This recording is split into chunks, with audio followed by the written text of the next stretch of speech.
Hello, welcome back. It's not been long, but I want to read tonight, so we're going to do that. Um, hmm, my phone over here. I have not taken my multivitamins. Well, not really multivitamins. I'm not taking my vitamins. They're not multivitamins, though. Hmm.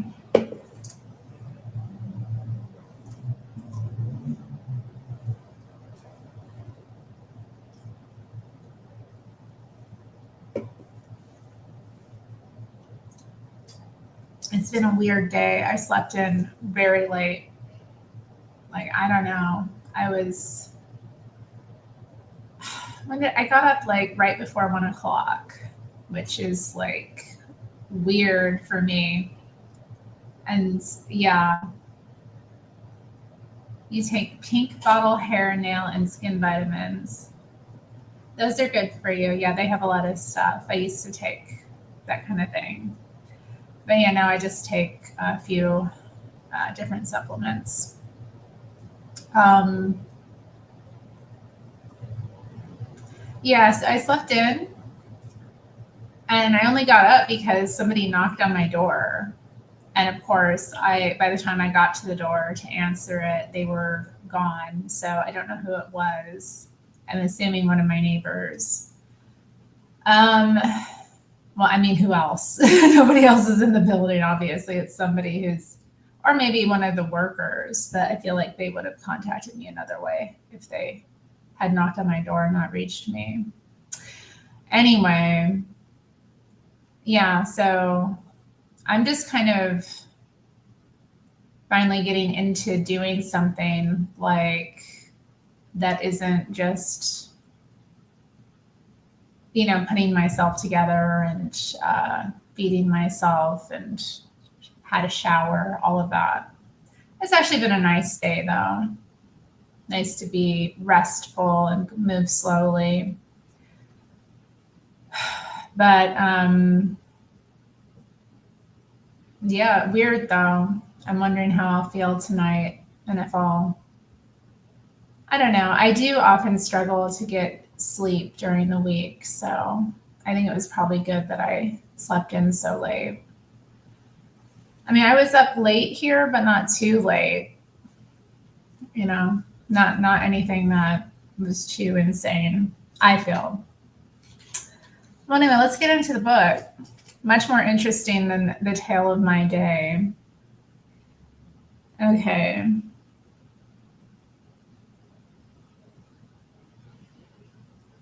Okay. At the beginning of March, I got a call from a friend named Benjamin Lambert, who runs East Still Realty. I'd first met Lambert 10 years before when I was just beginning to look for a hotel chain partner for the Commodore Hotel deal. He made some suggestions, and over the years, Ben and I worked on several deals together. We had our disagreements, but the bottom line was that we were friends. As it happened, Ben was a member of Hilton's board of directors. In the weeks after Hilton was turned down for a license, we talked a few times about the situation. Ben believed Hilton ought to seriously consider selling. On this occasion, Ben was calling to invite me to a party he was holding for the Hilton board at his townhouse. I think I already read this part now, but let's just continue from here. Um, Prior to their annual meeting that week in New York, as he put it, it's not an inopportune time for you and Barron to meet about current events. The board, it turned out, was deeply split about how to handle the Atlantic City situation. The Casino Control Commission had just agreed to the rehearing Hilton had requested on licensing. Nonetheless, several board members, including Ben, believed that it made more sense to sell the facility immediately if the right buyer could be found. The argument was that if the commission didn't reverse itself and grant Hilton a license, the consequences could be truly disastrous for the company. By that point, a couple of months down the line, they'd be carrying several thousand employees. Worse, by selling the hotel under pressure, they might get a bad price. I went to the party and Ben introduced me to Barron. whom I'd never met in person. We ended up walking out to the garden and talking alone together. Once again, the conversation was nonspecific. Mostly Barron vented his frustration about Atlantic City, while I listened sympathetically. Hello to Maina, who has joined the chat. So we've got crisis actor John Siri and Maina in the chat. And I know we have more viewers. Just pop in the chat, say hi. You don't have to continue chatting if you don't want to, but it's always nice to know who's listening.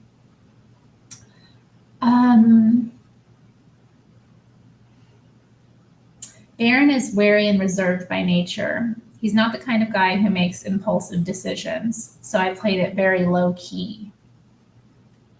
We got along very well, and afterward I heard from Ben that Barron felt very comfortable with me. There are times when you have to be aggressive, but there are also times when your best strategy is to lie back.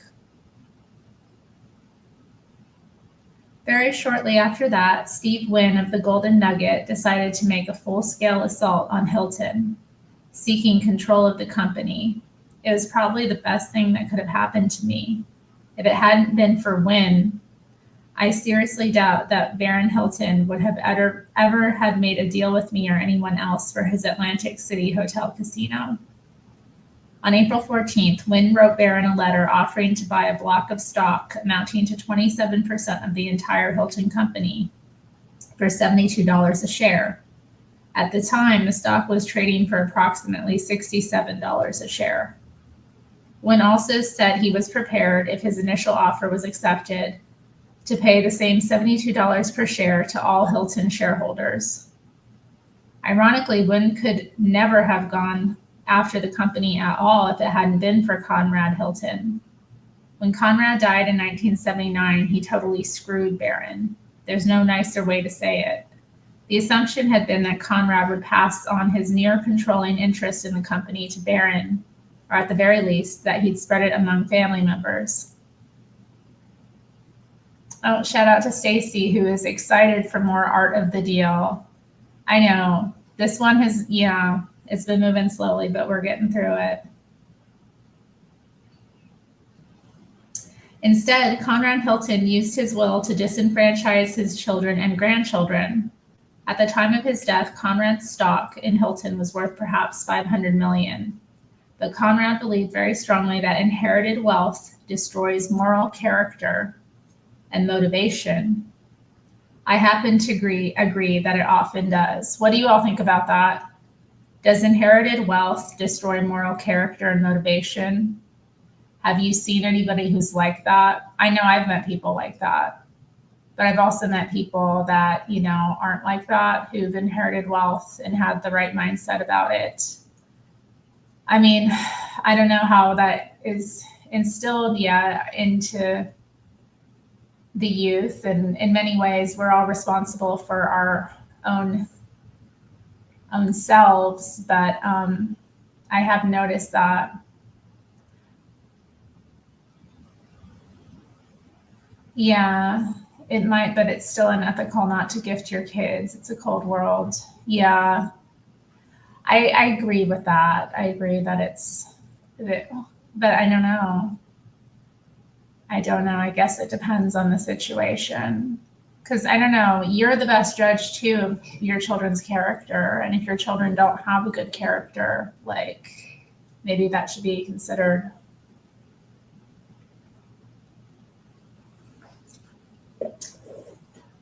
Somebody with a poor character who comes into a great deal of wealth can do a lot of evil with that.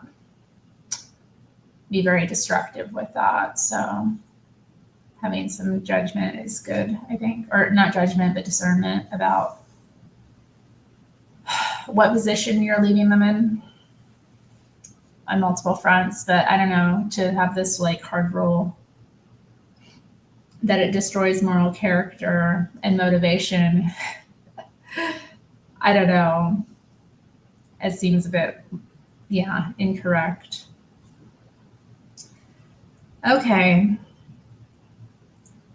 To me, it makes sense to put money in trust for your children so they don't inherit millions of dollars when they turn 21. But Conrad took that view to a ridiculous extreme. He left Barron a token number of shares of stock, and he left each of his grandchildren a piddling $10,000 each. Nearly all the rest of his wealth, specifically his 27% share of the Hilton Corporation, he left to the Conrad N. Hilton Foundation. He ordered most of the earnings from the stake to be used to support the charitable work of Catholic nuns in California. Oh my gosh. What an interesting guy. Like, leave your grandchildren $10,000 and take all of your other, 500 million. I don't know how many, but to take the rest of that and to put it into a foundation to support a Catholic nunnery. Oh my.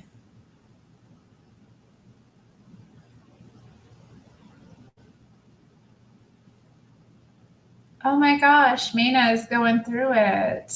Oh, I'm sorry.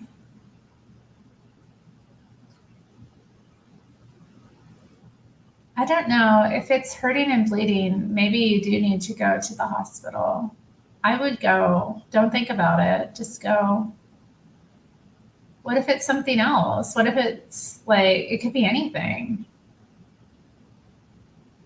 And what if there's a bug in you? Like, I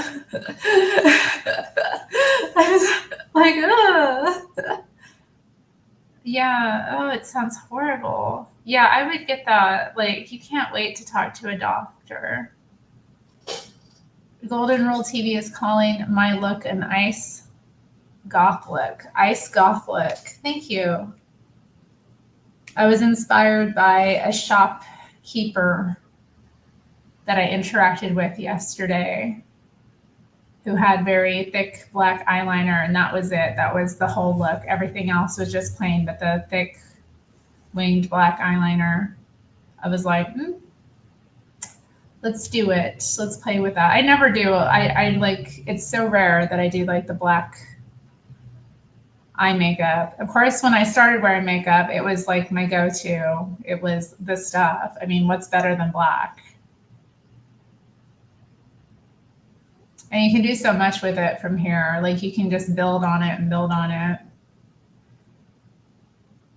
You think you can hear it in your ear? Mena, go to the hospital. Girl, get it out of you. God, Mena. Oh my God. Girl, don't wait. No more waiting. Oof.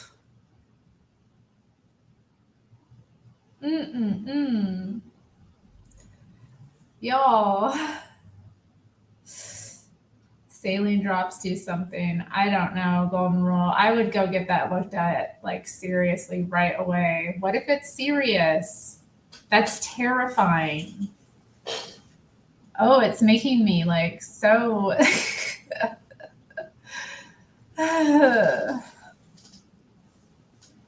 But yeah, just the black makeup and some lip oil.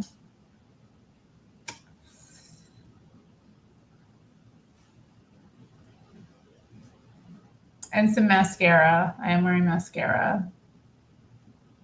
Am I wearing anything else? Oh, I think I put some powder over it to keep it from like smudging.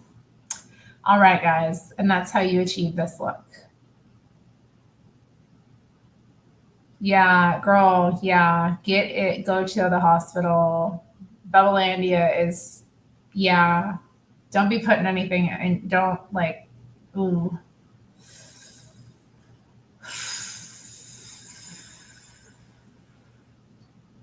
I don't like going to the hospital, but sometimes you have to, you know?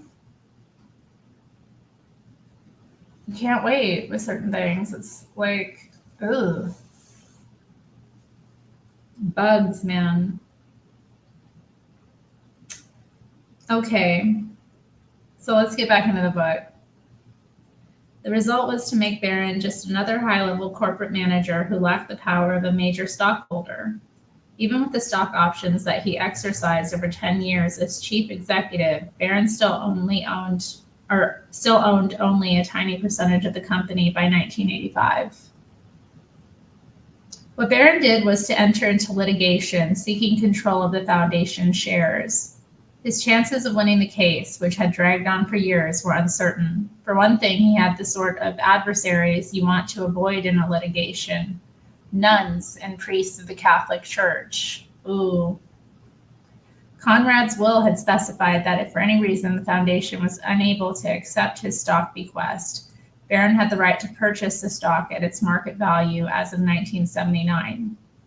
Federal law prohibits charitable foundations and their affiliated parties from together owning more than 20% of a public company.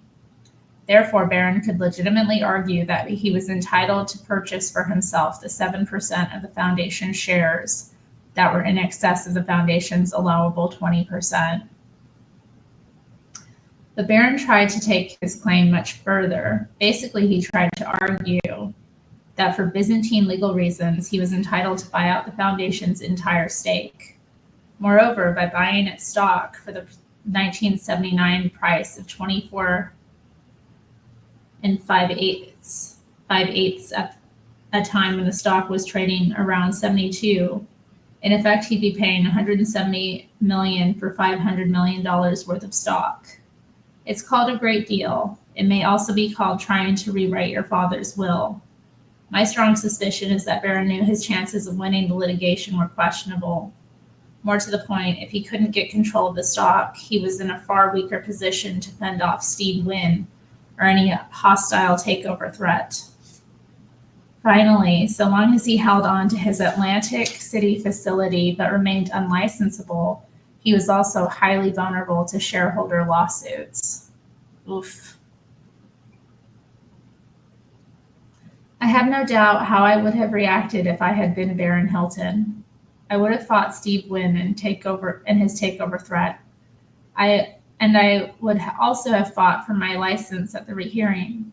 I'm not saying I would also have won, but if I went down, it would have been kicking and screaming. I would have closed the hotel and let it rot. That's just my makeup. I fight when I feel I'm getting screwed, even if it's costly and difficult and highly risky.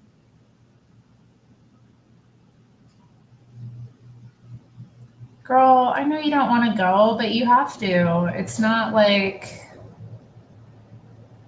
I know you don't want that, but it's the situation calls for it.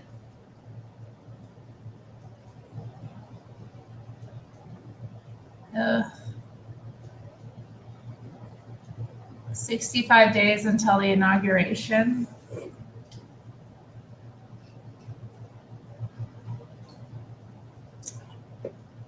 Oh my God, Bubblelandia. Bubblelandia is giving a home remedy.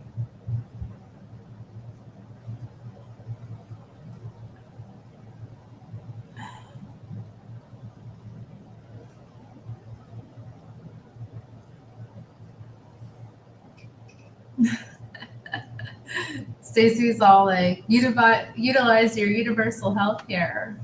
I mean, yeah. You paid for it, right?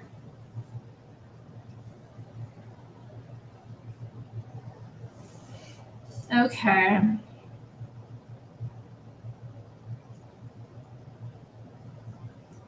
But then I wasn't running a public company, so I didn't have to worry constantly about Wall Street and shareholders and the next quarterly earnings report.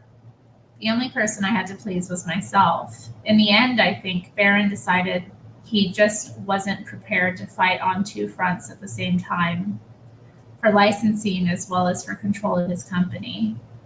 And of the two, control of the company obviously came first.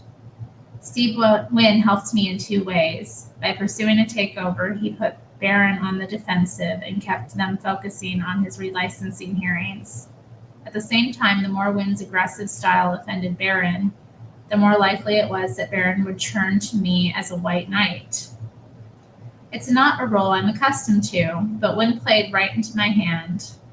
Wynn grew up in his father's bingo parlor, the son of a compulsive gambler. Later, he made the right friends in Las Vegas, managed to buy a small stake in the Golden Nugget Hotel, and eventually took over. His entire world has been Las Vegas and Atlantic City and gaming. He's got a great act. He's a smooth talker. He's perfectly manicured. And he's invariably dressed to kill in $2,000 suits and $200 silk shirts. Ooh, sounds nice. Who is he? The Golden Nugget guy? The problem with Wynn is that he tries too hard to look perfect, and a lot of people are put off by him. Baron Hilton was one.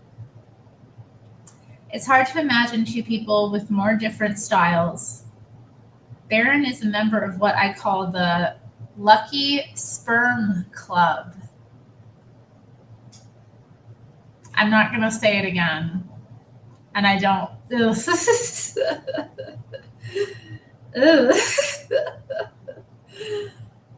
Where was I? He was born wealthy and bred to be an aristocrat, and he is one of those guys who never had to prove anything to anyone.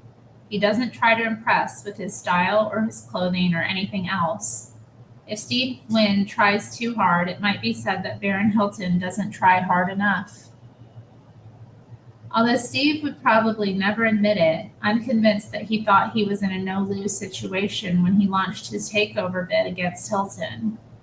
I believe Steve figured he'd end up buying Hilton's Atlantic City hotel, and quite possibly at a favorable price. Many people thought that the hotel was all Steve really wanted. There was even a certain logic to it. Under siege from all sides, Baron could kill two birds with one stone by dealing with Steve. He could say, "Look, I'll sell you my hotel if you agree to give up trying to get control of my company." But Steve Wynn underestimated how much he'd become anathema. Did I say that right? Anathema to Baron. That's where I came in. One day after Wynn made his takeover bid, Baron Hilton became much more serious about negotiating with me. Let me just look this up, guys.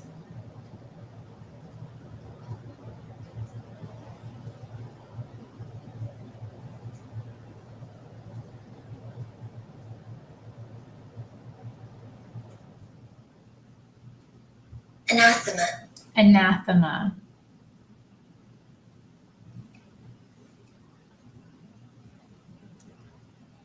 Something or someone that one vehemently dislikes, a formal curse by a pope or a council of the church, excommunicating a person or denouncing a doctrine.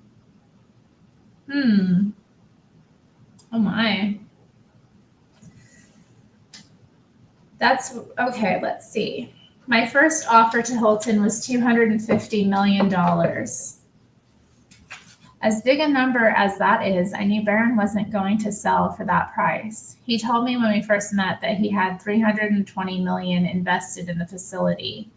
Selling out at any price was a horrible prospect for him, but reporting to shareholders that he'd taken a loss on the facility was out of the question. Within a couple of days, I raised my price to $320 million, but there was no time to be cute and no room to be tough in this negotiation. Either I bid the price or I walked away. At the time, $320 million, even $250 million, represented by far the biggest gamble I'd ever taken in my life. Just a year earlier, I'd completed construction on the boardwalk facility for less than $220 million. In that case, Holiday financed the entire deal and guaranteed me against operating losses. This time, the risk was entirely mine.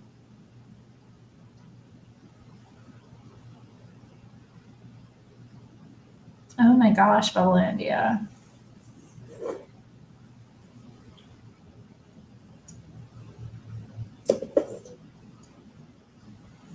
I know, it's horrifying.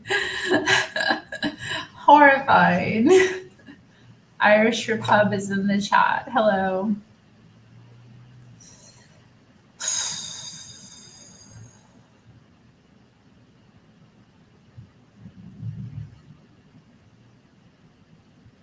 Man. Man, y'all encourage Mana to go to the hospital. Hopefully she's out of the chat and just gone to the hospital. Lord, move in her heart. Move in this woman's heart. Get her to the hospital. Quick. Okay. As soon as I decided to bid $320 million, I called John Terrell, a good friend who is president of Manufacturers Hanover Trust. We'd already done a great deal of business together, and on this occasion, we had an amazingly short conversation.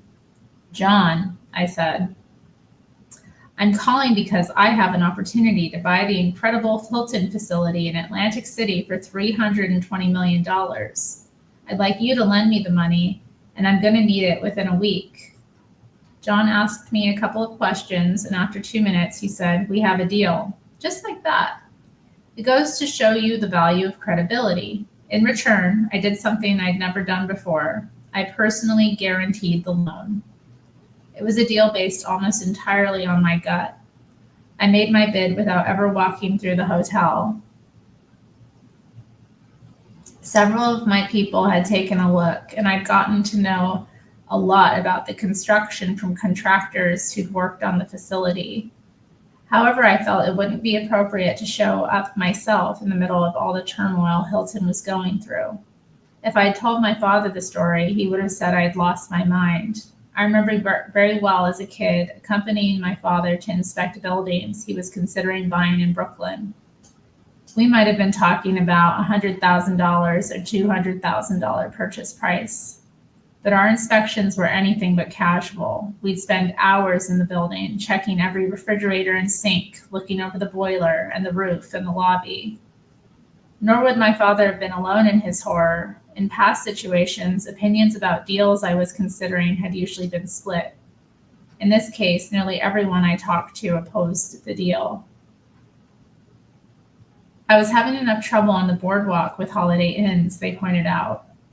I had no management for this huge new facility scheduled to open in 2 months. I'd have to take on huge financial risk personally. I had only a verbal commitment from Manny Hanny. I guess that's Manny Hanny, the Manufacturers Hanover Trust. He calls it Manny Hanny. He's funny, I have to say. Like the way he quips and like comes up with nicknames, it's funny.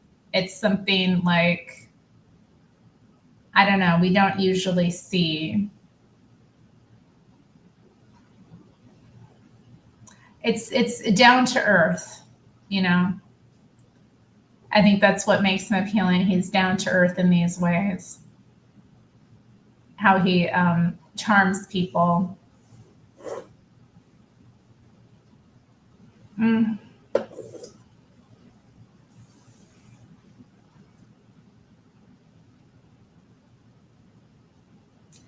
it wasn't clear what conditions they might ultimately add when documents were drawn, or whether they'd have second thoughts about the whole deal. There was even considerable doubt that the market could support another major facility, particularly one that would have to carry a huge debt service at a time when interest rates were still quite high. Why, everyone said to me, would I even consider this deal? For one reason only. I believed that managed well, it had the potential to earn a ton of money. Once we agreed on a price, we still had 1,000 other smaller points to negotiate before we could sign a formal purchase and sale agreement. On April 14th, 1985, we sat down in Jerry Schrager's offices at 101 Park Avenue with the lawyers from both sides to get the deal done. Often the easiest part of the deal is the price.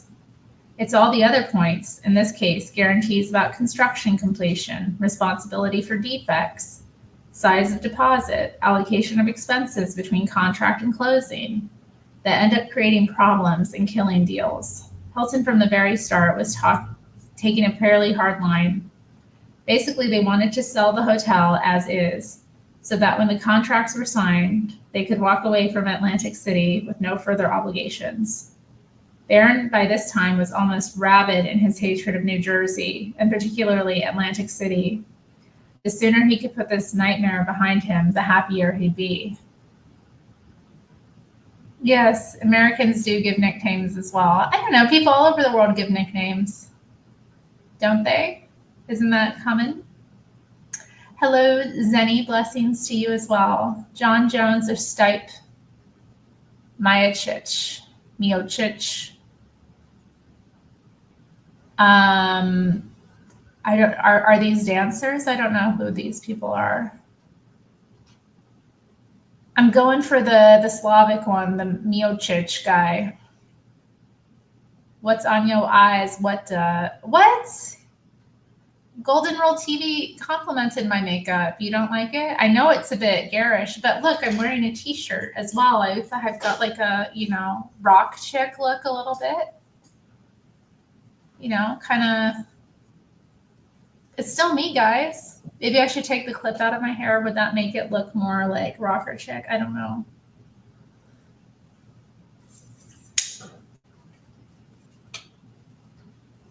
Have it like that.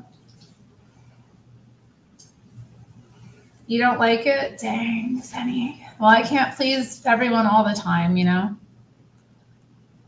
The clip doesn't fit the aesthetic. I like your natural beauty. My natural beauty. Okay. I'm wearing less makeup than I usually wear. All I'm wearing is all I did was the eyes and some lip stuff. I'm not wearing any other makeup. I understand you don't like the dark eyes. So, ow, dude, don't step on my hand like that. Okay, we got an intermission. We have an intermission. This reminds me of Halloween. Ew, put it back on. Put what back on? My makeup? Shut up, Mina. Go get the bug out of your ear. Talking mess to me when you've got a bug in your ear. Why do you stepped on me? I'm wearing my Christian t-shirt and everything, Zenny. Halloween. See, I guess I can't show the, come on, get down. See, I got my fruits. Get down. Get your ass down, cat. It's Christian. It's Christian makeup, that's right. But see, I got the fruits of the spirit on. See, patience right there. What do we got? Joy. What is this one? Gentleness. You can't see the other ones here. This one is kindness. What do we have over here? Peace. Goodness down here. Goodness. You can't see it. Faithfulness at the bottom. Self-control at the bottom. And then what do we have over here? Love with the pineapple. All right, it's cute. Amen. It's a great shirt. So yeah, but I had to balance my look, if I'm gonna wear a t-shirt. I like my look to be, consistent. If I'm gonna wear a t-shirt, I have to go for a bit of a different aesthetic. Oh, you got me there, T-Bone. I'm just trying to put it off. You like when Nero trills? I like when he trills as well. Yeah, this shirt is cool. I got another one that's, it says, seek first the kingdom of God and his righteousness, and all these things will be added unto you. And it's got a lovely kind of plant motif on it. It is not embarrassing to go to an emergency department, honey. How is that embarrassing? You're having an emergency. It's not embarrassing. It's what it's there for. Life happens. Things happen. They'll get you taken care of quickly. They're going to handle it quickly and get you out of there. It'll be fine and your problem will be solved. I don't see why you need to fret about it. Oh, he's being so sweet right now, guys. Oh, you're so sweet. You're so good, kitty. But Zenny does not like the harsh black makeup. All right. All right. It's a polarizing look, I suppose. Well, Stacy, why do you assume that Mina is sane? That's a bit much. Just assuming. You can't assume that people you're talking to in chat are sane. Hey, baby. You're so sweet. You're so sweet and handsome. Look how handsome. Oh my God. So handsome.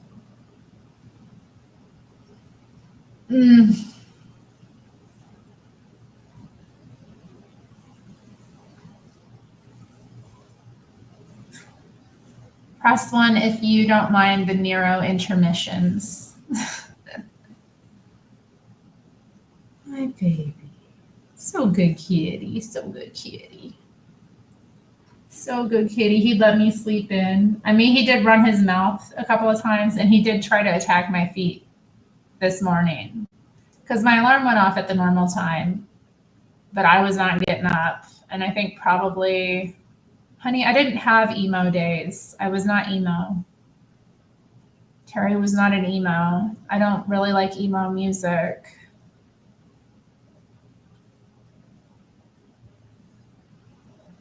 Put some tape on his feet. No, I'm not putting tape on his feet. I remember I used to think that was so funny. I would never do that to him. I couldn't do that to Nero, put tape on his feet. That wouldn't be nice. You wouldn't like that, would you? You would not appreciate that. That would hurt his feelings if I did something like that to him. He has feelings, guys. You can't do that to your cat. Laugh at them. Yeah, Goth. That's right, CS element. CS element.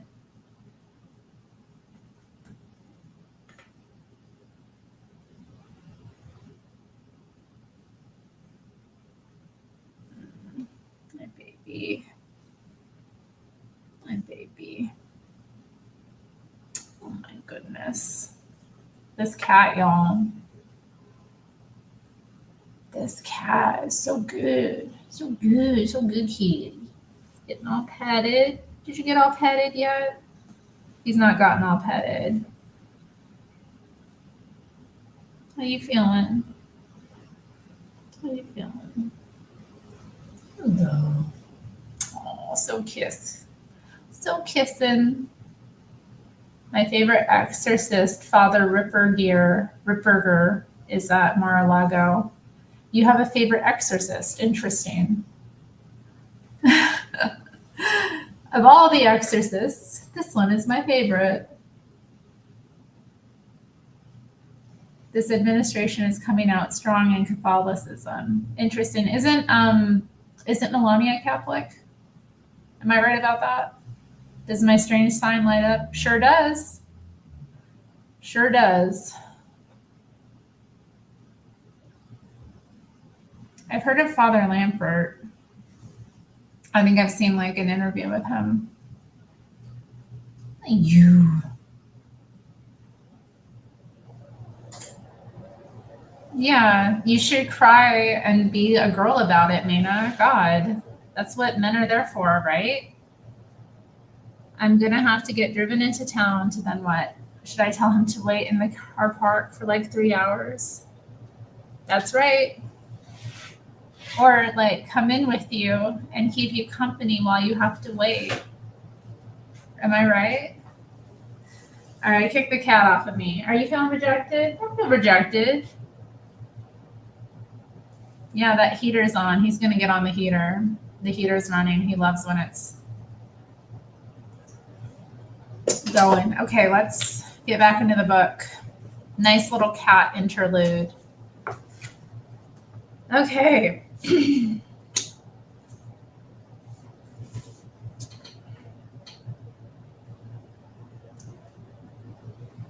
The problem for me was that if I didn't win some guarantees about completion of construction, I risked getting killed later on. Say, for example, that it turned out there was a major defect in the plumbing or the air conditioning system, and I was forced to rip it out. In a building this size, a major repair could easily run to many millions of dollars. Early on in the negotiations, we seemed to be winning on the deal points that we cared about. But then about midway through, the person in charge of Hilton's negotiations, Gregory Dillon, the executive vice president of the company, got a call from Baron Hilton, who was back in San Francisco. When Dillon returned to the table, the whole tenor of the negotiation suddenly changed. I can't say for certain, but it's my strong suspicion that Baron had decided he wanted out of the deal, in all likelihood because he'd gotten a last-minute offer for more money. It's even possible that the offer came from Steve Wynn and the Golden Nugget. In any case, Dillon and the Hilton lawyers suddenly began to raise questions about deal points that we'd agreed on. I've been in a lot of negotiations, and I sensed immediately that they were trying to use these points as deal breakers. If we couldn't agree on completion guarantees, for example, then they could walk away from the table without appearing to have welched on the deal merely because they'd been offered a better price. We reached something of an impasse. Greg Dillon made a suggestion. We're not getting anywhere, he said, so let's break this up or we'll come back tomorrow and continue. On the face of it, the suggestion made sense. It was early on Saturday morning. We'd been in the offices around the clock for nearly 48 hours, and everyone was totally exhausted and nearly incoherent. But my fear was that if we put off the negotiations for a full day, the deal would never get done.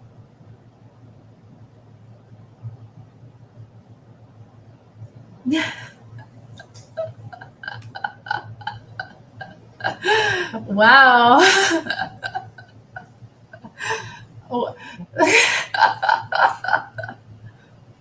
Oh my goodness. Hey, Delsach.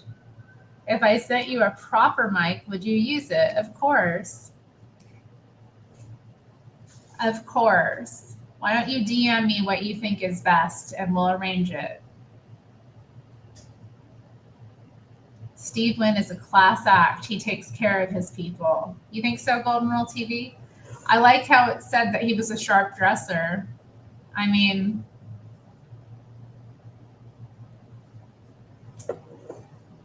I guess you're the industry in here in chat, so you'd know more than me about it. Where was I?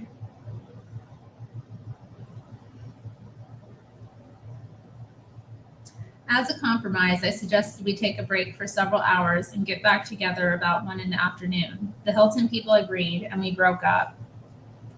At that point, my lawyers made one more attempt to convince me to let the deal die, gracefully.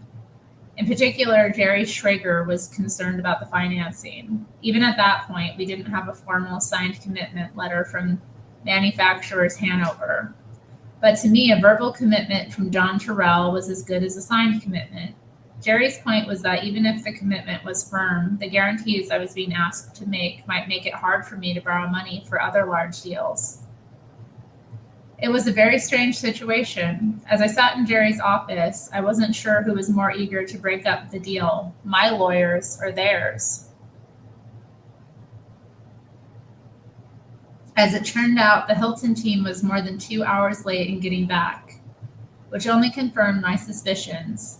By the time they finally showed up, around 3:30, I was convinced that the only way I'd get the deal done was to shame them into doing it. I stood up and began my pitch. How could they shake my hand and then not stand by the commitment? How could they negotiate for 3 days and then walk away? How could they force me to spend hundreds of thousands of dollars on lawyers and not follow through? It was a disgrace, I said. It was immoral. It was wrong. It was dishonorable. My tone was more hurt than outraged or angry. I can be a screamer when I want to be, but in this case, I felt screaming would only scare them off. Much of the deal had already been negotiated, and under the circumstances, unless I gave Hilton a good excuse, it would be hard psychologically for them to walk away. It's also possible, of course, that Hilton's hard line was all a pose, a way of trying to ensure that they closed the deal with as few contingencies as possible. In the end, we reached a compromise. They would use their best efforts to ready the hotel for opening, and they'd agreed to completion of a specific punch list of unfinished items. Also, they would allow me to hold back $5 million of the purchase price, subject to the facilities being delivered complete and in first-class condition, as defined in specific terms in the contract. I assumed the construction was sound. If it turned out that I was wrong and the defects I discovered ended up costing an additional $30 million, I believed Hilton would still be legally responsible. At 9 p.m. on April 27th, 1985, we shook hands and signed a formal contract. I turned over a non-refundable $20 million deposit, and we set our closing for 60 days later.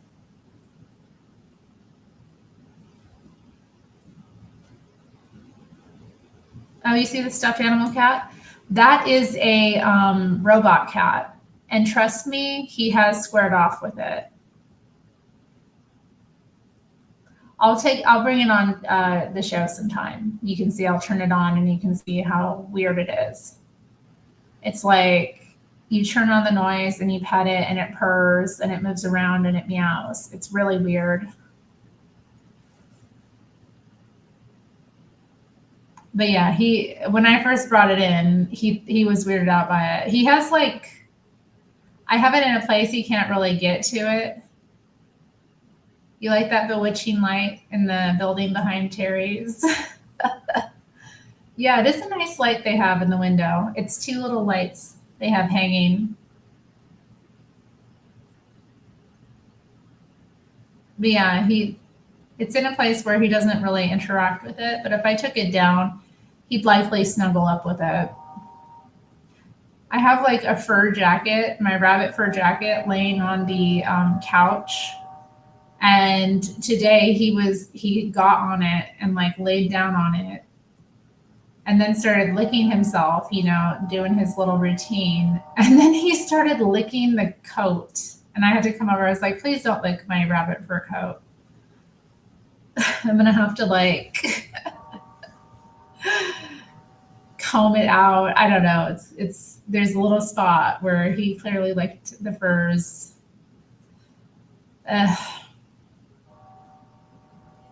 Oh, there's a train. Sometimes the streetcar drivers will lay on their horns because a driver is in their lane. That's what it sounds like is happening. Ugh.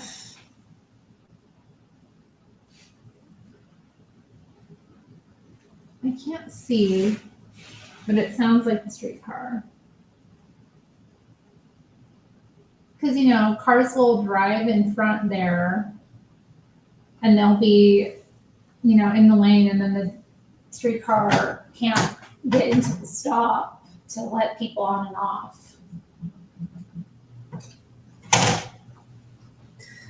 Well, anyway, baby goth Terry. I don't know about baby. Baby bat. I'm a baby bat, guys. So you like the look, Matthew? Zenny didn't like it. He thought it was demonic or something. He said it's Halloween has passed and such. But Matthew likes it. See, I knew some people would get it. If you liked it, if you like the look, press 1. If you don't, press 2. Let me know. We'll see. I think it's a polarizing look. But guys, it's me. It's always me. Regardless of the style that we're rocking, it's still Terri.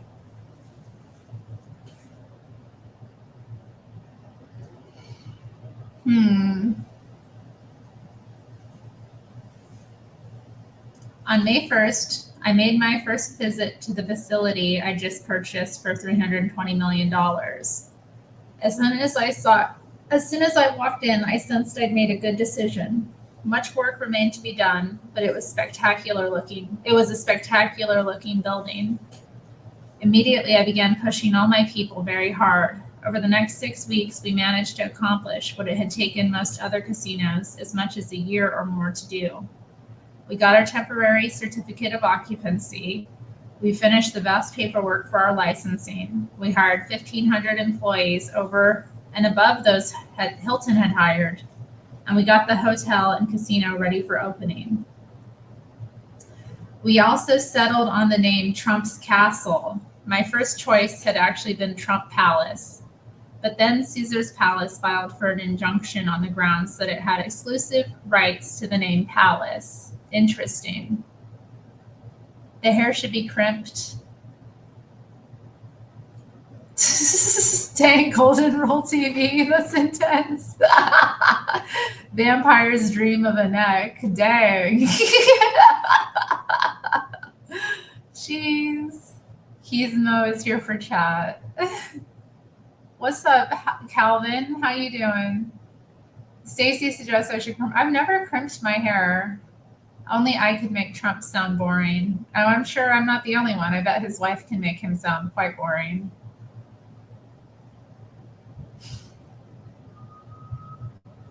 Rude. How about you go to the hospital with the bug in your ear? Calvin, tell her to go to the hospital. She has a bug in her ear. It's bleeding. It's moving around. She won't go to the hospital, though. She's just here in chat saying mean things to me. Okay.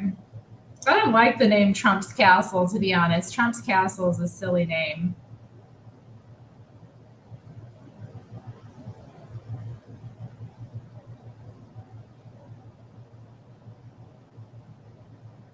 We needed to get marketing and advertising campaigns underway, and the last thing I wanted was to be forced to make a name change after we'd already spent millions promoting Trump Palace.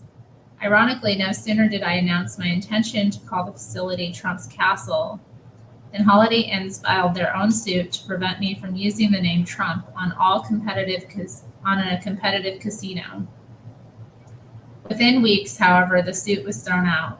Even before we opened Trump's Castle, I began discussions with several investment banking firms about floating a bond issue to replace my bank financing for manufacturers Hanover.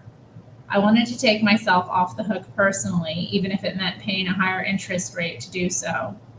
The major problem with floating a bond issue was that Trump's Castle had no performance record by which anyone could calculate how much debt it could reasonably handle. Also, the Trump organization had no track record running a casino, since we'd yet to manage one ourselves. In short, anyone who bought Trump's Castle bonds was making a leap of faith. They were betting that we'd make the facility highly successful from the start.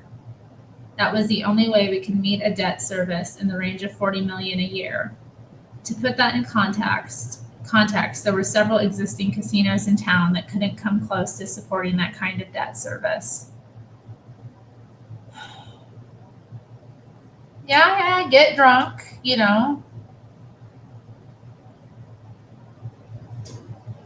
Use early Mila Jovovich for crimp inspiration. I've never crimped my hair, guys.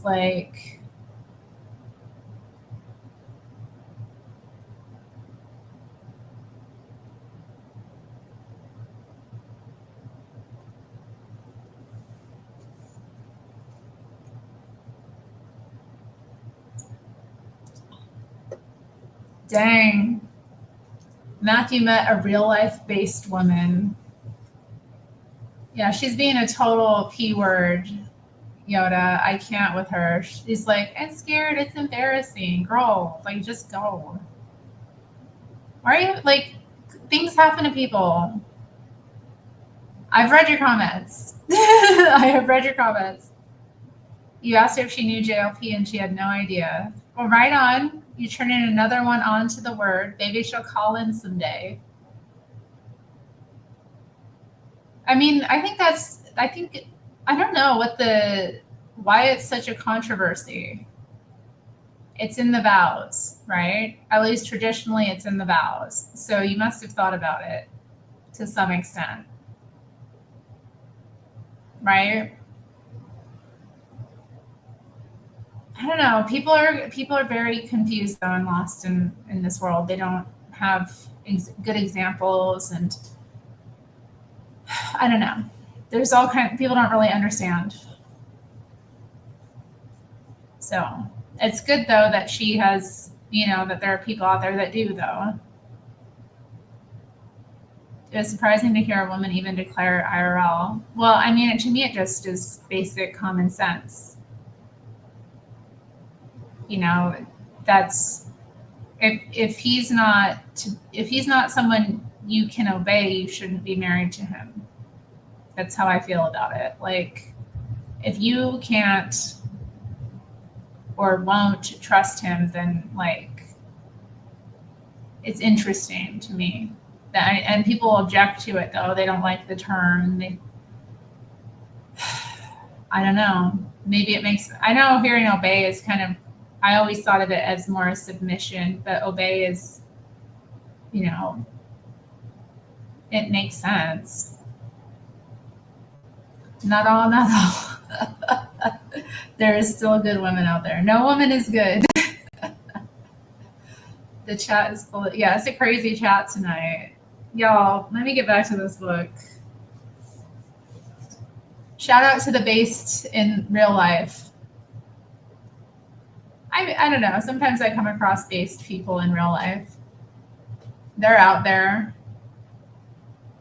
You're not going to look silly at all. What do you mean?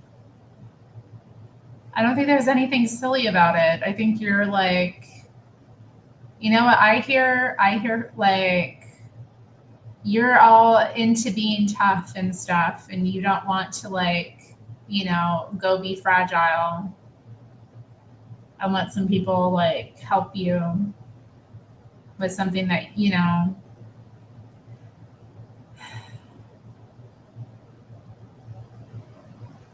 Oh God, Bubblelandia. Yeah, like who cares what people think of you as well? Thank you, Keysmo. Who cares? So what? Let them think. People think all kinds of things. Yeah.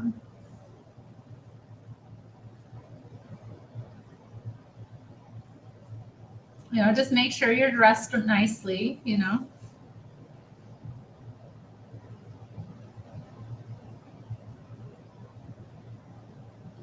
Why is it silly? I don't know.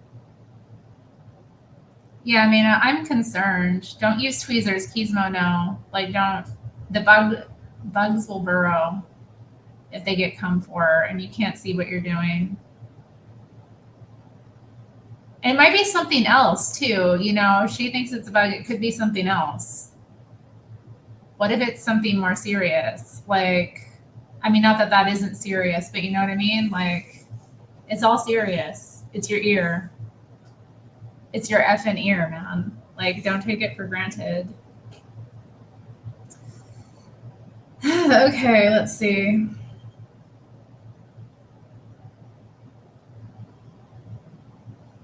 Somewhat to my surprise, several investment banking firm bids for the right to handle my offering.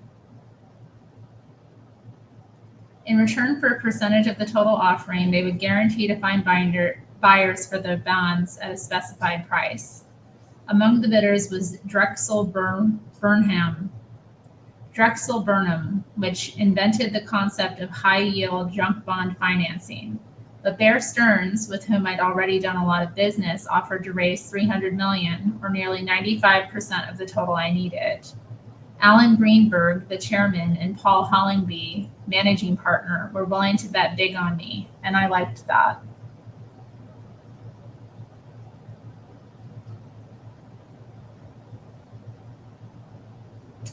To attract buyers for a speculative offering like this one, you generally have to offer the inducement of a high yield. The bonds Bear Stearns prepared carried about the same yield as other casinos had offered on their own financings. But those casinos had track records and offered far stronger guarantees to buyers. Bear Stearns did a fabulous job. I got a good deal, but so did the buyers. Anyone who bought the bonds is earning an exceptionally good return, and the bonds are now selling at a premium. The one thing I wanted to avoid above all was the repetition of the sort of problems we had from the beginning at the Boardwalk facility.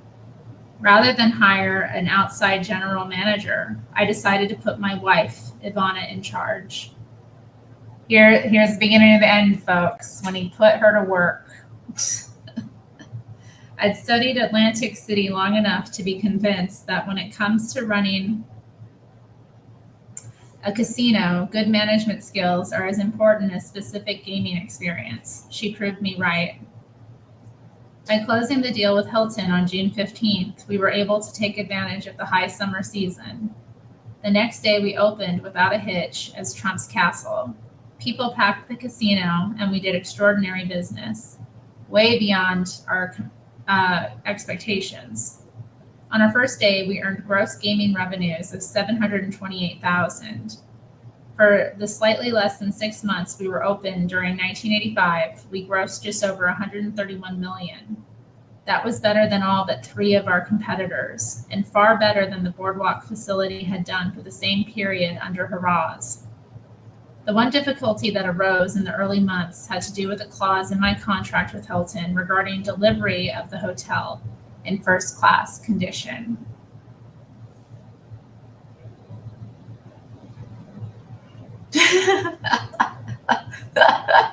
Yoda. Oh.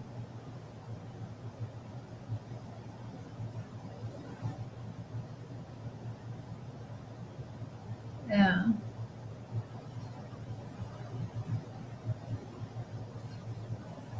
Girl.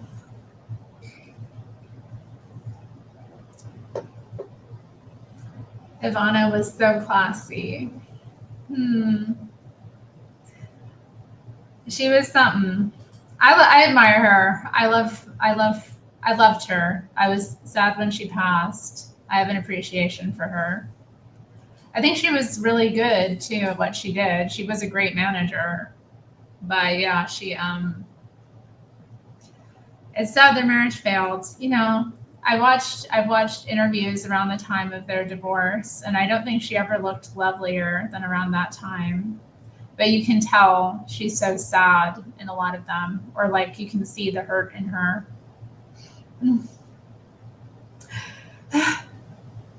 When she's like asked specifically about the divorce, or like, trying to make it work with him and that kind of thing, it's like, oh.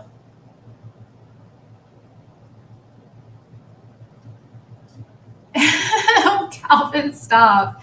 It doesn't matter what it is. Like,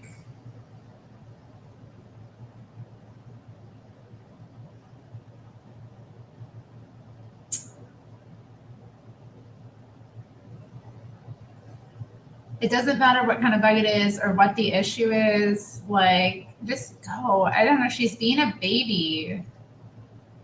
I feel like we should just ignore her. Y'all, just ignore her so she has no choice but to go to the hospital. We're feeding her. Like, she's here in the chat, like, not getting herself to the hospital.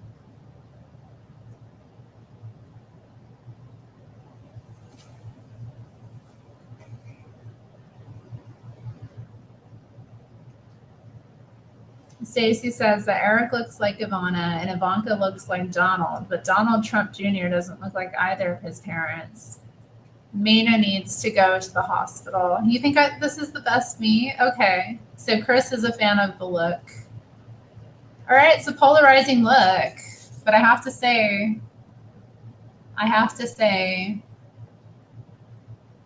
it's interesting who likes the look and who doesn't. I feel like this is a very, I think it's a good look. It's classic, it's fun. I think, I agree. Do I look edgy? A bit. Edgy, but Christian. I've got my Christian shirt on. Fruits of the Spirit, guys. I'm out here representing. It's like a little bit of an acidy sort of look. It's a cool shirt. I have another one I got. I'm fond of it. I don't know though. Should I wear it to church tomorrow or should I wear like the other one to church tomorrow? Like, should I go for a rocker look at church tomorrow?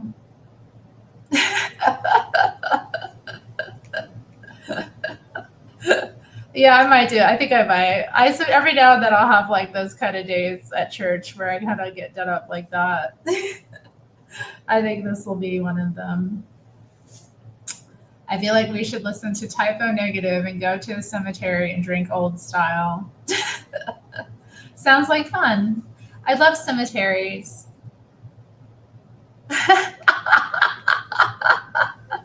He's the drummer now, Doll Snatch. he's mainly doing the drumming. Although he did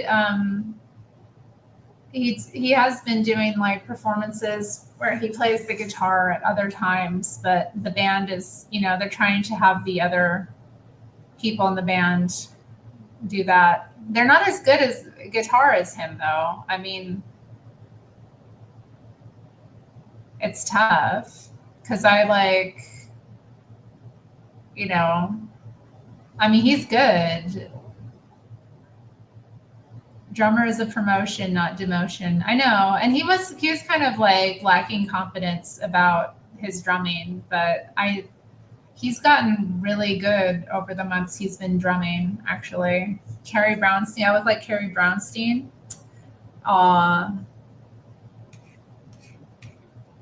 I've gotten that before, that Portland look, right? Although somebody compared me to another person or another girl in Sleater-Kinney, right? Can't remember her name right now because I don't really look like her. I guess in some of these pictures I do a little bit. Okay, now I'm starting to understand why people think I'm Jewish. Look at Carrie here. Let's see, Carrie Brownstein. Pulling her up. Yeah. It's just very classic, dark hair, light skin. So it's a classic look she has. That is a weird smile here though. This Getty Images. Ugh.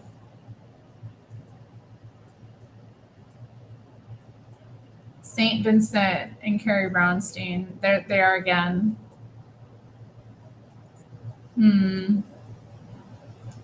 right, what about Sleater-Kinney? Who's the girl in Sleater-Kinney that I feel like I can't remember her name?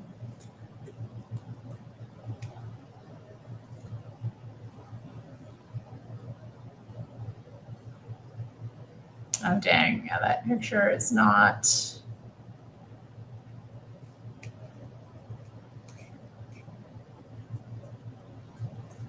Yeah, no, I don't really look like her, actually. I feel like when I was younger a bit, this one here, similarity to the eyes a little bit.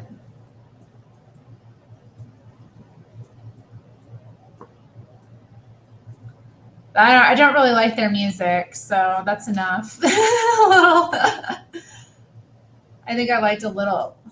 I look like a young Shoe-On Head. Youch.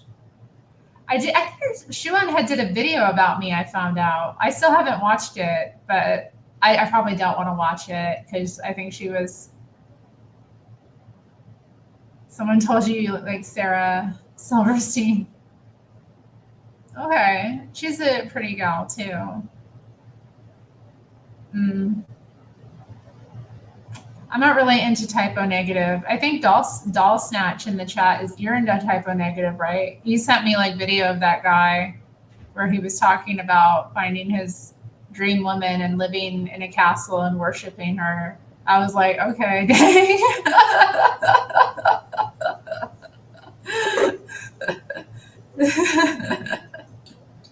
Shut up, Chris. Don't watch it.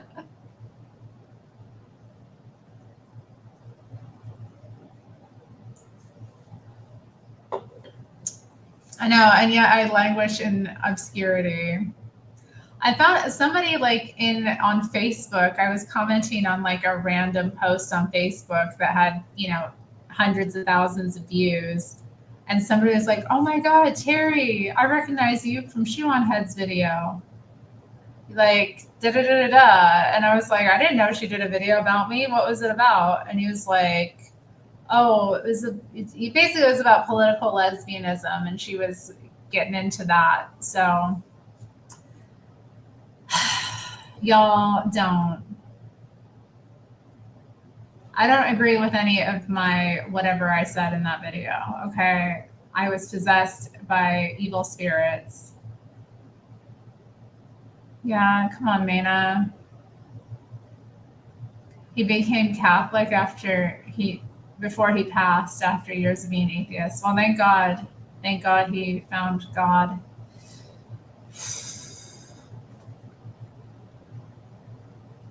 I did shave my head, Golden Rule TV, in 2020. Buzzed all my hair off.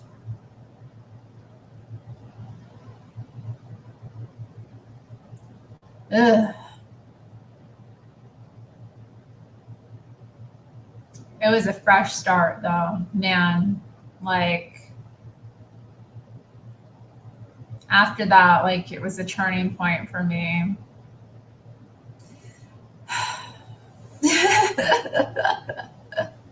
That was a moment. I went through it that year. But man, I'm glad I did. Okay, let's see.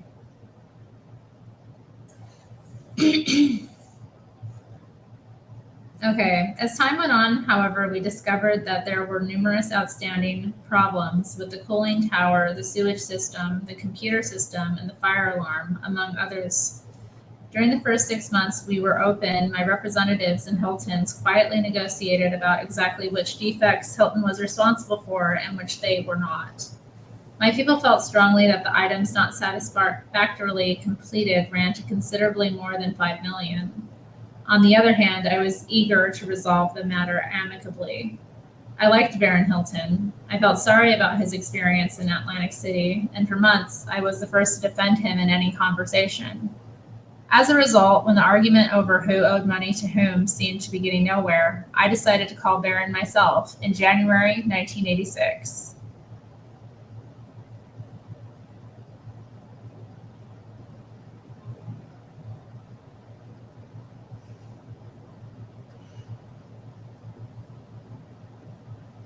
I got him on the phone and I said that since our disputes hadn't been resolved, perhaps we should sit down together and work out some reasonable settlement.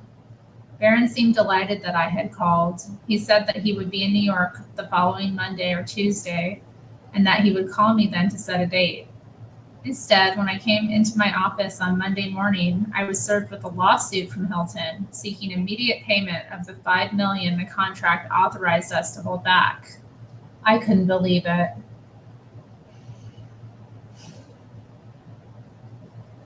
The first thing I did was to call Barron again. I don't understand this, I said. I have just been served with a lawsuit, even though you told me we'd sit down and work this out together this week. Barron totally stonewalled me. I don't know anything about a suit, he said. He suggested that I call Greg Dillon, Hilton's executive vice president.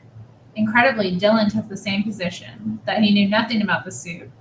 Not for 1 minute did I believe that both Baron Hilton and his top deputy would be ignorant of a major lawsuit filed by the company. I recognize that lawsuits are sometimes inevitable, and I accept that as a reality of business. But when a person tells me he's going to sit down with me, I expect him to honor that commitment. If we still can't resolve the situation, that's another story. From that day on, I stopped defending Baron Hilton to anyone. I also immediately ordered my attorneys to file a counterclaim. On April 2nd, 1986, we did precisely that, listing 94 separate deficiencies in the castle, along with our estimated cost of repair. The figure far exceeded the 5 million we'd been authorized to hold back. Both suits are still pending, and I believe that will ultimately be upheld. But for that one sour note, The story of Trump's castle has been almost entirely a positive one. Much of the credit has to go to Ivana. No detail escapes her.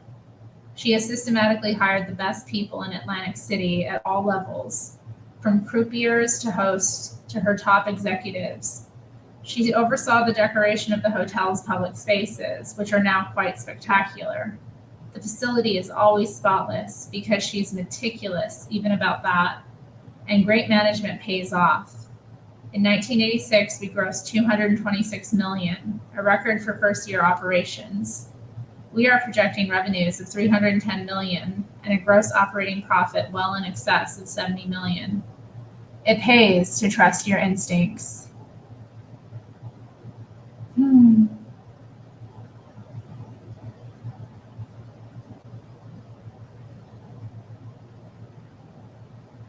Castle is castello in Italian and caslan in Irish.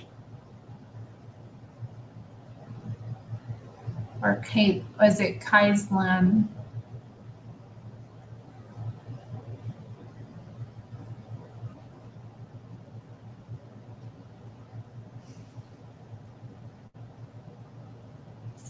All right, we're on to chapter 10. Let's continue. I have a little more go in me. Chapter 10, Low Rent, High Stakes, the Showdown of Central Park South. Sometimes by losing a battle, you find a new way to win the war. What you need generally is enough time and a little luck. I had both at 100 Central Park South. This is a story about a group of tenants who fought very hard to keep me from tearing down the building they lived in and constructing a new one in its place. They succeeded, but by delaying me for several years during which real estate values soared and by forcing me to totally change my original plans, they inadvertently helped me come up with a less expensive and more profitable project. Coslan is castle in Irish. Coslan. Maybe I should do the Duolingo Irish just so I can kind of wrap my mind around it when I read it. Because yeah, I'll sometimes be reading in Irish and I have like English spelling of Irish, and I'm just like, what? How do I pronounce this?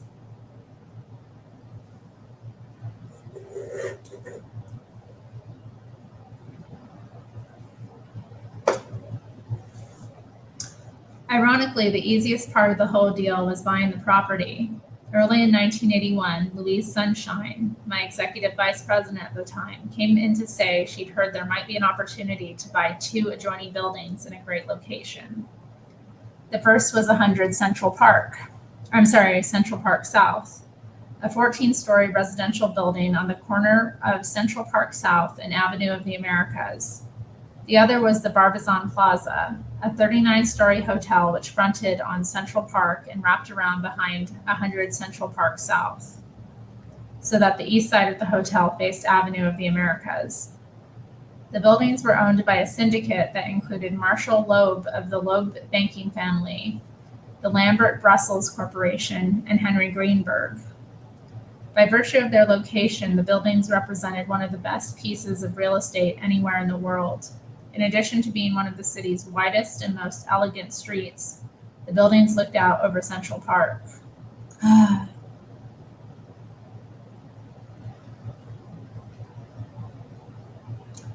People should know their homeland languages at least. But Stacy, I'm American. America is my homeland.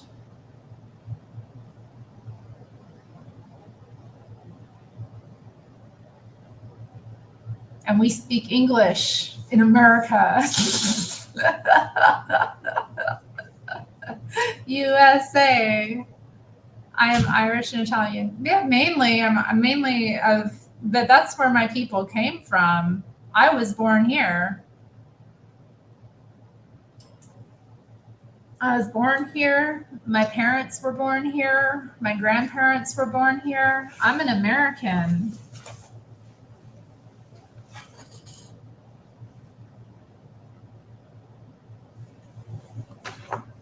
This is my homeland. My family left Ireland for reasons, okay? They knew that they'd have a better life here. And they invested in this country and helped build it. So, and yeah, even when they were living in Ireland, they were speaking English. So, for, a long time. I mean, I don't know how far back we'd have to go to find my relatives that spoke Irish. I know. It's like that song by Sinead O'Connor, the famine song, We'll have to play it sometime. Home of the Brave, that's right. Exactly. Like Americans are comprised of the people who were most like adventurous and brave a lot of the time. Like they left their homeland to come form a new nation. So I'm proud to be an American. This is my homeland.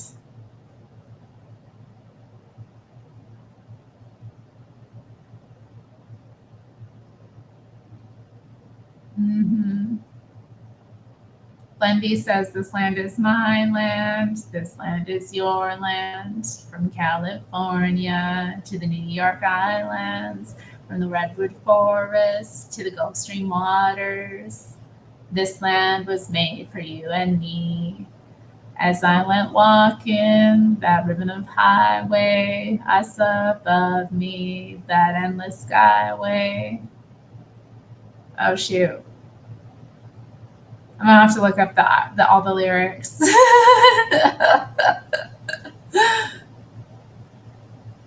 As I went walking and I was strolling with something, something. What?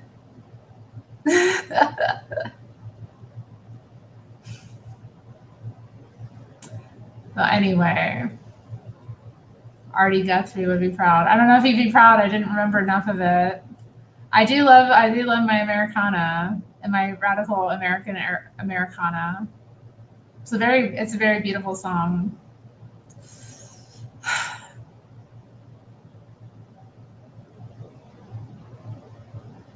What is it strange, Mana? Doesn't it make perfect sense?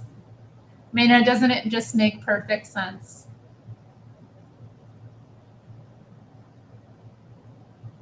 Dang, Golden Rule going off. Y'all, okay, let's get back to this. The Barbizon Plaza was a somewhat run-down middle-priced hotel earning a modest profit at best. 100 Central Park South was a building filled with rent-controlled and rent-stabilized apartment, meaning that the rent roll was barely sufficient to cover the operating costs of the building. Precisely because of these disadvantages, I was able to negotiate a very favorable purchase price. It helped that the properties hadn't yet been put up for sale on the open market. As long as there were no other bidders, it was much easier for me to make a case that the building's problems decreased their value.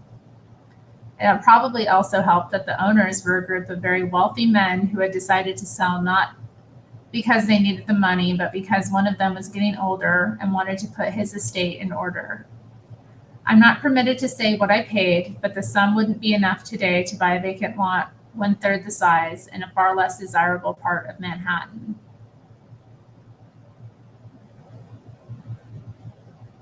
Gaulunus means from the Gauls.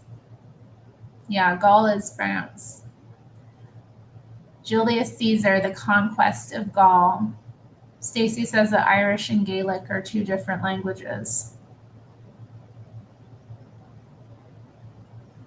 Well, aren't there different types of Gaelic as well?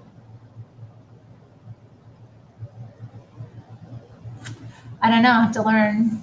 I'll have to figure it out. Because aren't the Gaels from Ireland?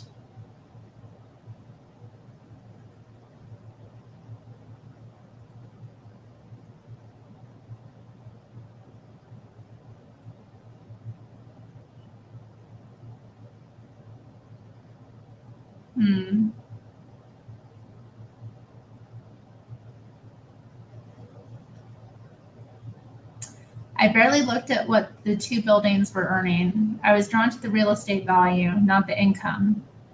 I was buying a great location at a modest price, and the way I looked at the deal, there was virtually no downside.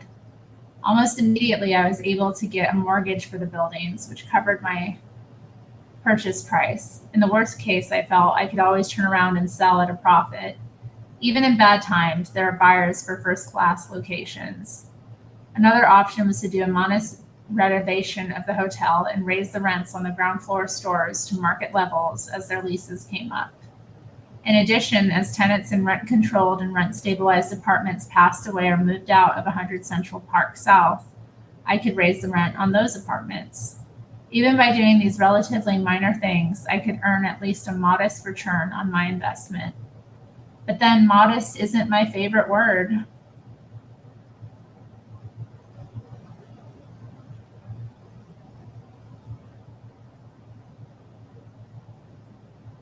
Woody Guthrie, yeah. Yeah, Woody Guthrie did that.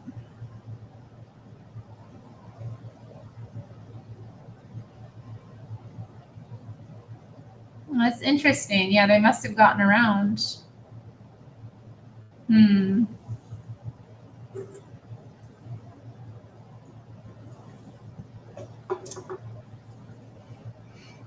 Hmm.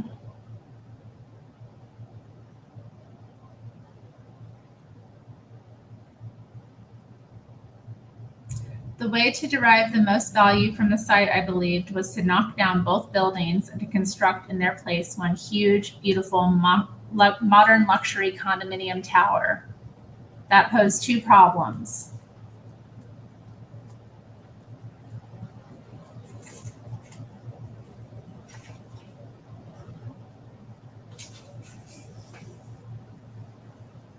Which I recognized from the start.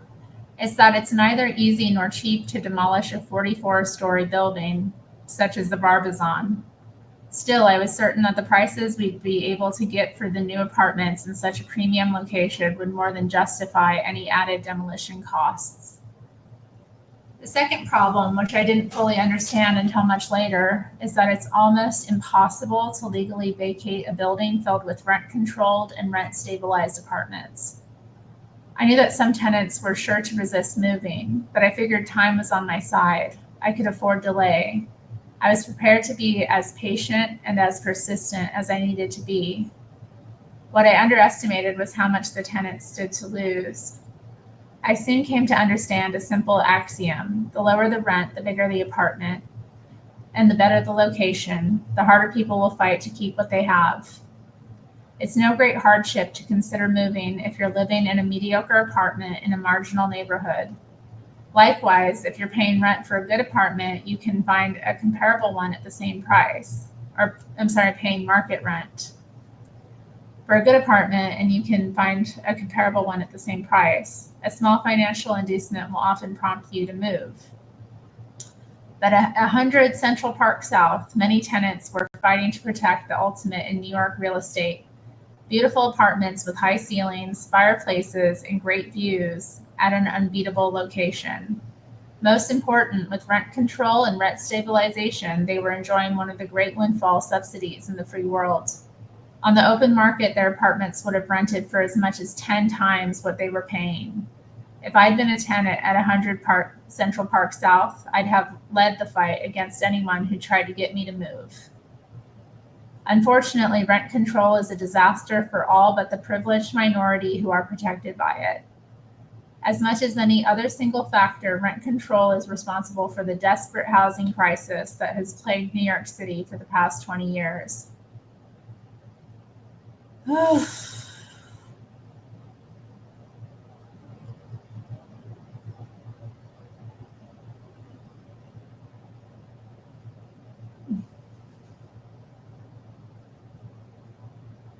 I always thought the pigs were in Scotland.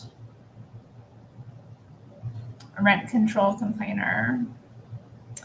It seems interesting. I mean, I know that if I had a nice apartment like that and it was on rent control, I sure as hell would not want to be moving.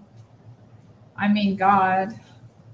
High ceilings, fireplaces, Central Park. No way.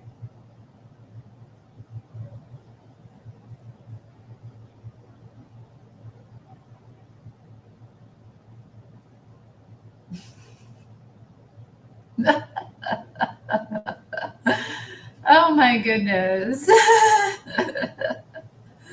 Oh my goodness, y'all.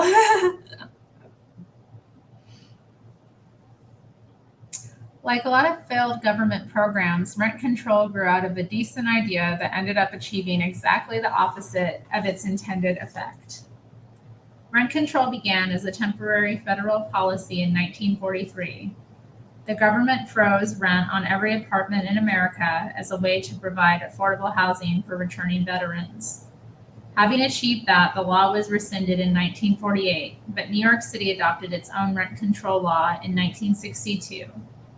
Under the city statute, any dwelling built before 1947 was subject to rent control. In effect, the city created an inalienable right for 5 million New Yorkers, namely low-price housing. It sounds wonderful. The only problem was that the city had no intention of underwriting it. Instead, they forced landlords to subsidize tenants. The cost of fuel, labor, and maintenance rose steadily, but the city refused to let landlords raise their rents to keep pace with inflation, much less the market itself. When landlords simply couldn't make ends meet anymore, they began abandoning their buildings. Between 1960 and 1976, approximately 300,000 housing units in New York City were abandoned. The first apartments to go, either by abandonment or arson, were ones in the worst neighborhoods. Apartments in these buildings had the lowest rents. Landlords therefore earned the smallest profit margins and were least able to absorb rising costs. The other victims were the poor tenants who had been living in these buildings. Whole neighborhoods in the South Bronx and Brooklyn turned into ghost towns. The city, in turn, lost hundreds of millions of dollars in real estate taxes that landlords stopped paying once they abandoned their buildings. Perhaps the worst thing about rent control is that it stopped protecting the people who needed it the most. The best rent-controlled apartments have always been prized and difficult to come by, and people with power and money have always had an inside track on them. During the past year, an independent researcher and writer, William Tucker, has set out to document particularly egregious examples. Besides buildings such as one on Central Park West at 73rd Street, magnificently designed, it has huge apartments, wonderful detailing, a beautiful double-height marble lobby, and of course, gorgeous views. It's no surprise that people with money and taste would want to live there. Mia Farrow, for example, has 10 rooms overlooking the park. She pays about $2,000 a month for an apartment that might rent for upward of $10,000 a month on the open market. Carly Simon, the singer and songwriter, lives in the same building and pays about $2,200 a month for her 10 rooms overlooking the park. Yeah, shout out to Court Green. We're thinking of you.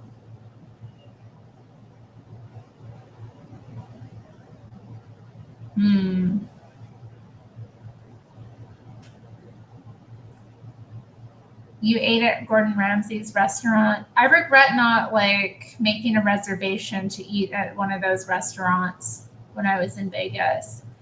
Next time I go, I'm going to have to definitely make some reservations beforehand so that I can, just enjoy a bit more.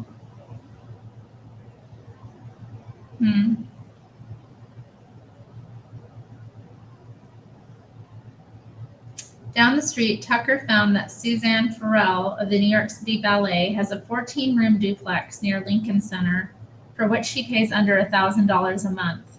William Vanden Heuvel, a very prominent attorney who served as ambassador to the United Nations under Jimmy Carter, pays less than $650 a month for a 6-room apartment in a terrific building on East 72nd Street near Fifth Avenue. Alistair Cook, the TV personality, pays about $1,100 for an 8-room apartment on Fifth Avenue. William Shawn, former editor of The New Yorker, lives in the same building and pays $1,000 a month for his 8 rooms.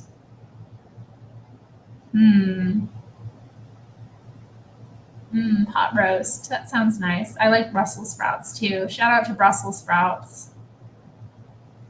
They're nice with steak too. Hmm. The most notorious example of all may be Ed Koch, the mayor of New York. Koch has a very nice 3-room rent-controlled apartment with a terrace in a beautiful part of Greenwich Village. He pays $350 a month, perhaps 1/5 of what it's worth. The worst thing, though, is that Koch doesn't even live in his rent-controlled apartment. He lives in Gracie Mansion, the unofficial residence of the mayor. Unlike most developers, I don't advocate eliminating rent control. I just think there ought to be a means test for anyone living in a rent-controlled apartment.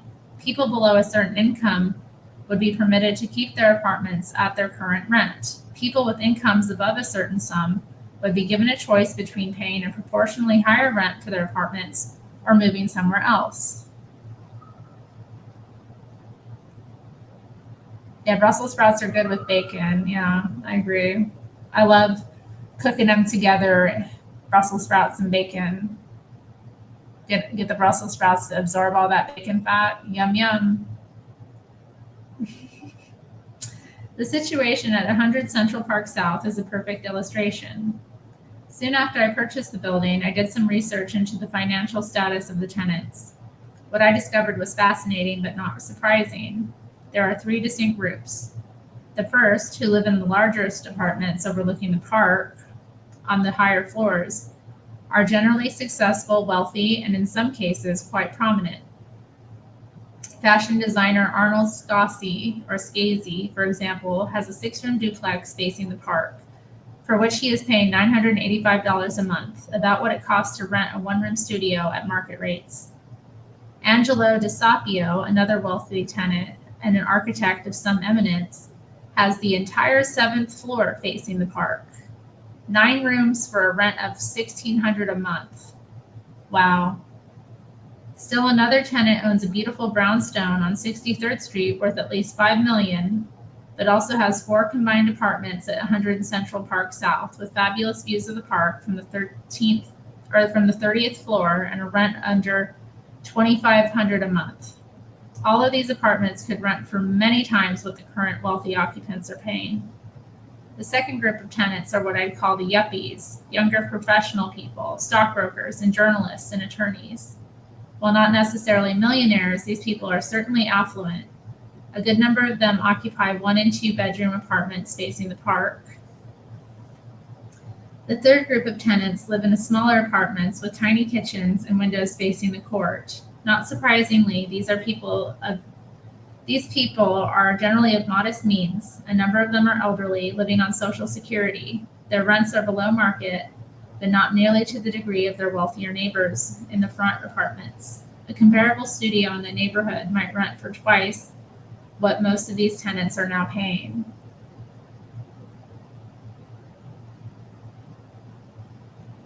Yeah, one of those brownstones sounds nice, doesn't it? With a stoop, yes. Although I don't know, I need something more modern, or it would have to be renovated to be accessible.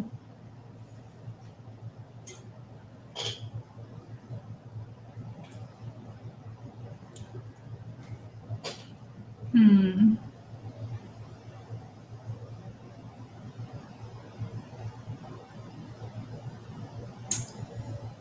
Their rents are below market, but not nearly to the degree of their wealthier neighbors in the front apartments. A comparable studio in the neighborhood might rent for twice what most of these tenants are now paying. The leader of the tenants, John Moore, was a man who didn't quite fit into any group. In his early 40s, this gentleman came from a family of money and social standing. His grandfather was a major stockholder in Tiffany and Company before it was bought by Walter Hoving, but he himself had not been very successful. I've always been convinced that leading the tenants gave him a way to feel useful and important. Of course, he also had something very valuable to protect, a beautiful 2-bedroom Parkview apartment for which he paid a very modest rent. Vacating the Barbizon Plaza was easy. All I had to do was stop renting hotel rooms before I gave up that income. However, I wanted to vacate 100 Central Park South too. Unfortunately, I made a very critical mistake right at the start. I should have gotten involved myself. That's what I'd always done in the past, and that's what always worked for me. But frankly, convincing tenants to move wasn't the kind of work I relished. Instead, I decided to hire a company that specialized in relocating tenants.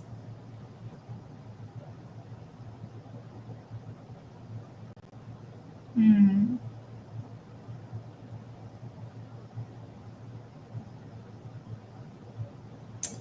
Oh my. Argolinus being a little.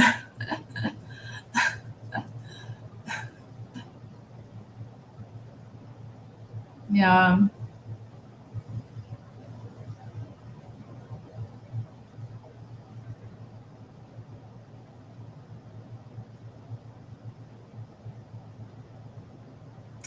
Citadel Management was recommended to me by several top executives at well known companies who'd used the firm and vouched for its reputation. I wasn't looking for tough guys.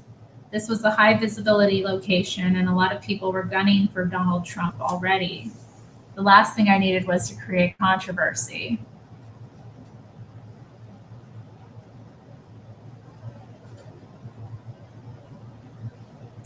My original plan was very straightforward. We'd let the tenants at 100 Central Park South know that we were intended to eventually demolish the building, along with the Barbizon next door. Then we'd offer them help in finding suitable new apartments, as well as cash incentives to move. Very quickly, however, the tenants got organized. They formed a tenants association and decided to hire a law firm to represent them. Cost was no object. The wealthiest tenants had the most money to lose, and they were more than willing to underwrite any attorney fees. Several agreed to contribute as much as $8,000 a year to the cause. That was cheap after all, compared with the $10,000 a month they might have to pay for a comparable apartment elsewhere. The firm that the tenants chose had been somewhat successful representing tenants facing eviction. They made a better living than most landlord attorneys. Their approach was to resist eviction on every front and tie things up in court for as long as possible, perhaps hoping to make as big a settlement as possible with the landlord. I felt confident that I had every legal right to vacate 100 Central Park South for the purpose of building a new and larger building in its place. To evict the tenants who lived in non-rent controlled apartments, all I had to show was my plans to demolish the building and put up a new one in its place. To evict the tenants under rent control, I had to meet stricter standards, but none of that seemed insurmountable. First, I had to demonstrate that my new building would provide at least 20% more housing units than the old one. That was easy enough, since it was obviously in my interest financially to put up a bigger building. Second, I had to prove that the old building was earning a profit after expenses of less than 8.5% of its assessed value. By virtue of rent control, my assessment was a paltry $1.5 million, meaning that the city got almost no taxes from the building. And although I wasn't permitted to include my debt service as part of my expenses, the building still didn't come close to earning an 8.5% margin. If my debt service was included, I was actually losing a substantial amount of money. Either way, if the city ruled purely on the merits, I was convinced they'd have to approve our demolition application and order any remaining tenants out. Nina, good luck.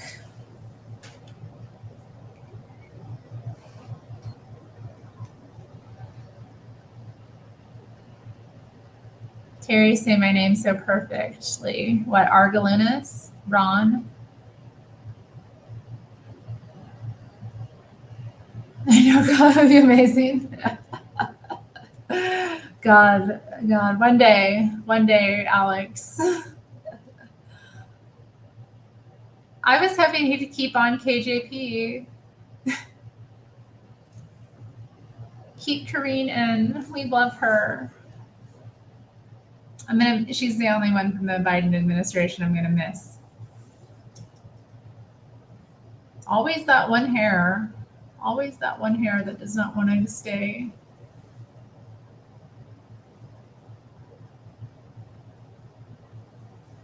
Uh-oh, getting my hair stuck in my lip gloss here. It's called a lip oil. They call it a lip oil, but It feels more like a gloss.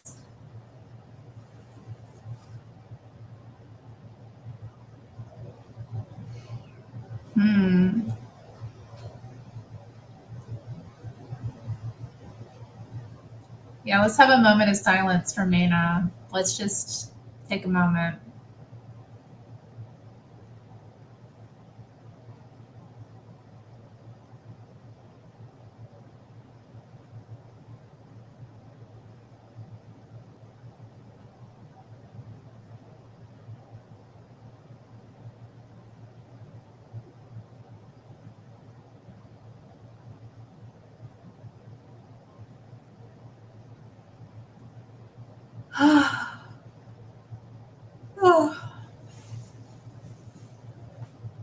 Mm.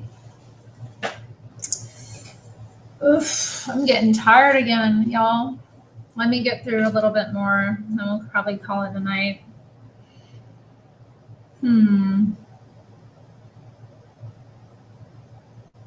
When Citadel took over management of the building early in 1981, I gave them two instructions. The first was to try to find new apartments for as many tenants as possible. The second was to continue to provide all essential services to the tenants. It happens to be very easy to vacate a building if, like so many landlords, you don't mind being a bad guy. When these landlords buy buildings they intend to vacate, they use corporate names that are difficult to trace. Then they hire thugs to come in with sledgehammers and smash up the boiler, rip out the stairways, and create floods by cutting holes in pipes. They import truckloads of junkies, prostitutes, and thieves and move them into vacant apartments to terrorize holdout tenants. Wow. What up, Dijon Pa? What up, Gregatron?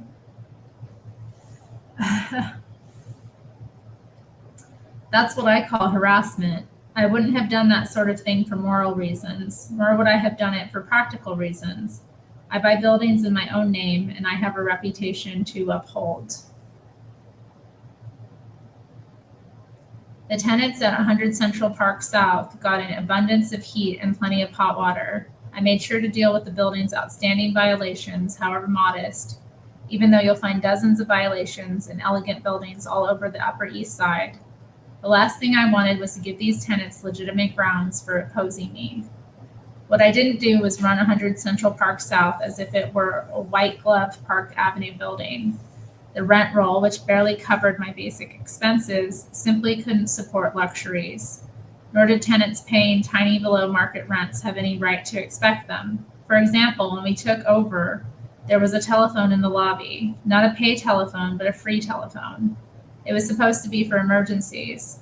It turned out that some tenants were using the phone to call their friends in Gstaad and St. Moritz. The doormen were taken out of their fancy uniforms. That saved a small fortune in dry cleaning bills. To ensure security, the doormen stopped leaving the door to meet tenants halfway down the street to carry their packages. High wattage lights in the hallways were replaced with lower wattage bulbs because, and as any cost-conscious landlord will tell you, that alone saves many $1,000s a year in electric bills. What we didn't anticipate was that the tenants would try to use the fact that we were running the building more efficiently as evidence that we were harassing them and making their lives intolerable. In a way, it was fitting. We were talking about at least some people, after all, for whom hardship is not being able to get a table on 30 minutes' notice, at least Cirque. If there's one thing I've learned about the rich, it's that they have a very low threshold for even the mildest discomfort.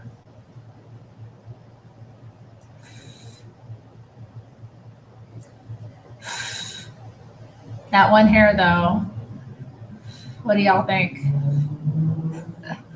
That one little bit of hair just won't stay put. Sunny Hostin getting blamed for Kamala losing. Well, no, I don't think it's Sunny Hostin's fault. She's the one from The View, right? One of those cackling heads on The View.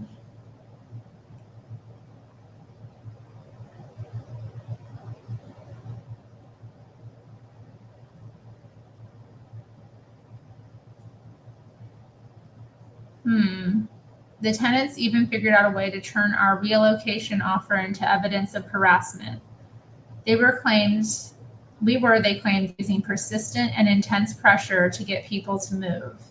In reality, each tenant was approached with an offer of help in relocation.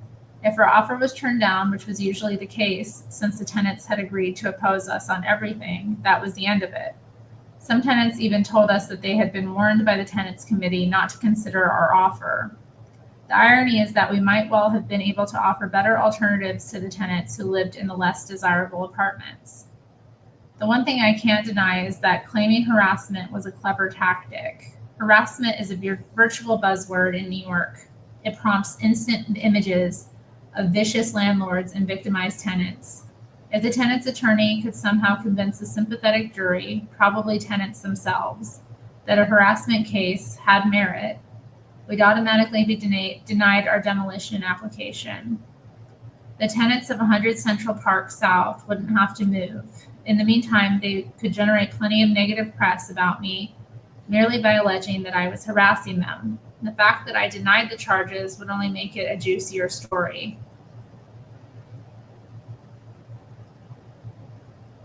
I did hear about Whoopi Goldberg getting into a scuffle with a bakery owner in Staten Island, whom she claimed denied her service because of supporting Kamala or something like that, and it turned out their boiler isn't working.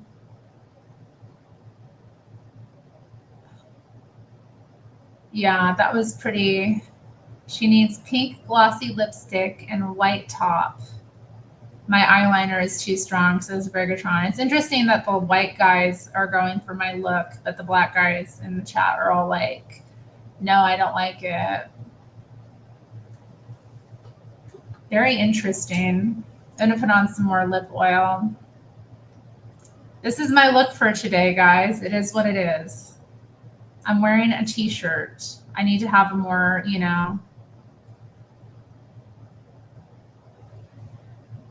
casual look.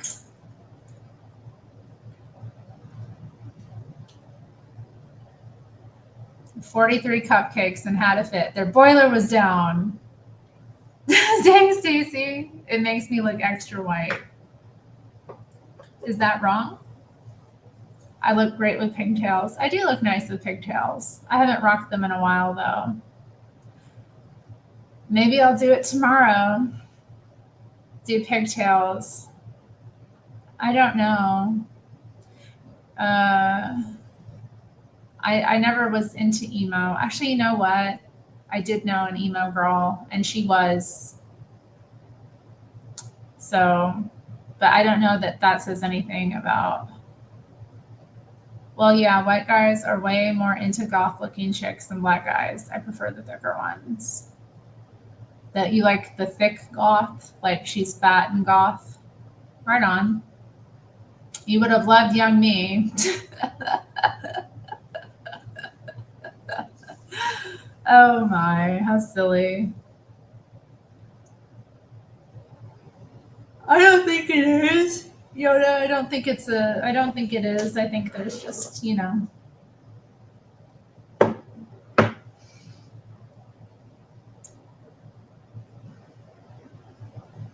I think they just like the music. I don't really like that kind of music.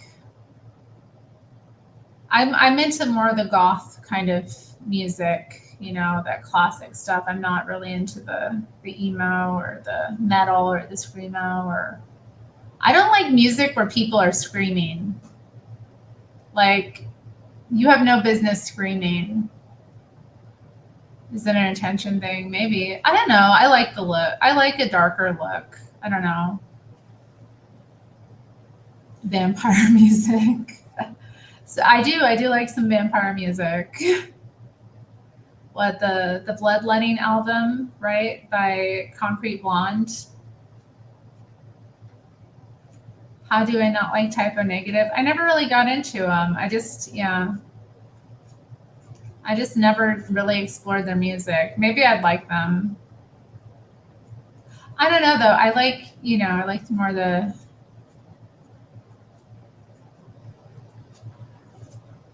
I don't know. Like, I like older music generally. Like, there's some bands from the 90s that I like, but Anyway.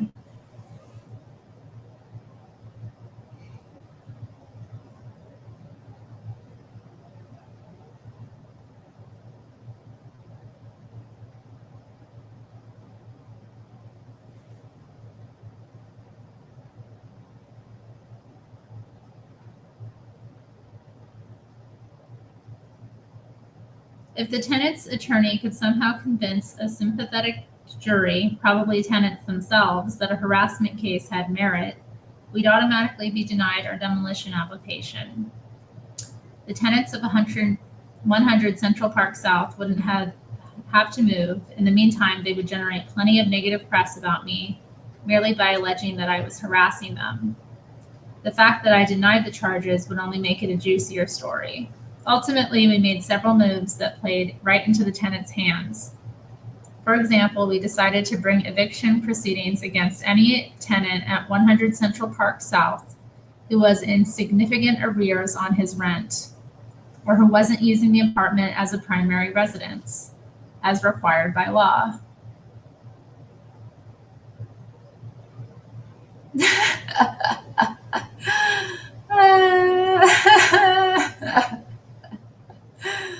Oh my God.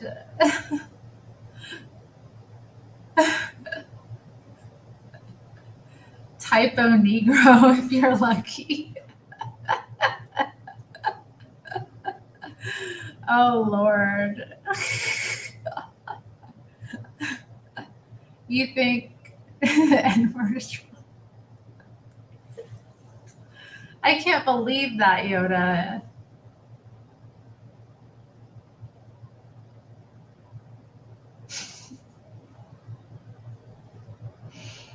I mean, it's too funny. The Pregatron just keep the peace by In Excess. I pray for you. I pray with you is the opening line. Aw. Yeah, Yoda's a pervert, Gregatron. You know that. That's all he's thinking about all the time.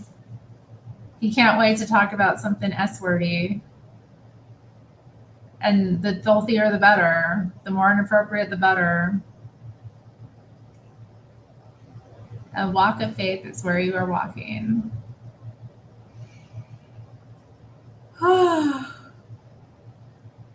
Don't take it personal, Gregatron.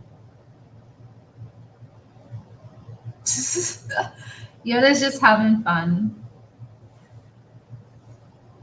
Okay, let's continue.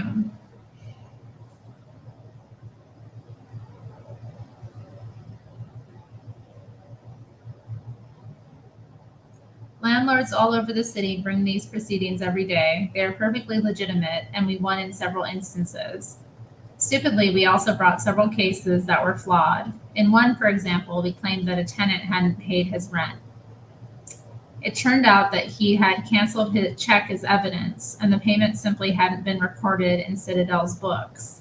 When they realized the error, they told the tenant they'd drop the action if he produced the check. By then, however, the tenant's lawyer saw a perfect opportunity to further demonstrate their case. The tenant refused to produce the check, and obviously we lost this case in court. In another situation, we failed to give a tenant sufficient legal notice of an impending eviction proceeding. Our case was legitimate, but the court ruled that we should have known the law had been changed recently to require longer notice. Another mistake was tinning up the windows of vacant apartments. It happens to be exactly what the city does with its own vacant apartments all over the city to protect them from vandalism. But then the city doesn't own buildings on Central Park South. It would have been smarter, and it would have saved us a lot of trouble if we'd come up with a nicer way to deal with the windows from the start. Nothing generated as much controversy as my offer to provide housing for the homeless at 100 Central Park South. By the summer of 1982, about a year after I took over the building, the problem of the homeless in New York was beginning to get a lot of attention. One morning, after passing several homeless people sleeping on benches in Central Park, I got an idea. I had more than a dozen vacant apartments at 100 Central Park South. Because I still planned to demolish the building, I had no intention of filling the apartments with permanent tenants. Why not, I thought, offer them to the city for use by the homeless on a temporary basis? I'm not going to pretend that it bothered me to imagine the very wealthy tenants of 100 Central Park South having to live alongside people less fortunate than themselves for a while. Here he's talking about junkies and bringing in like how other companies bring in junkies and prostitutes, but he's bringing in homeless people to the building, acting all innocent about it. It's so funny.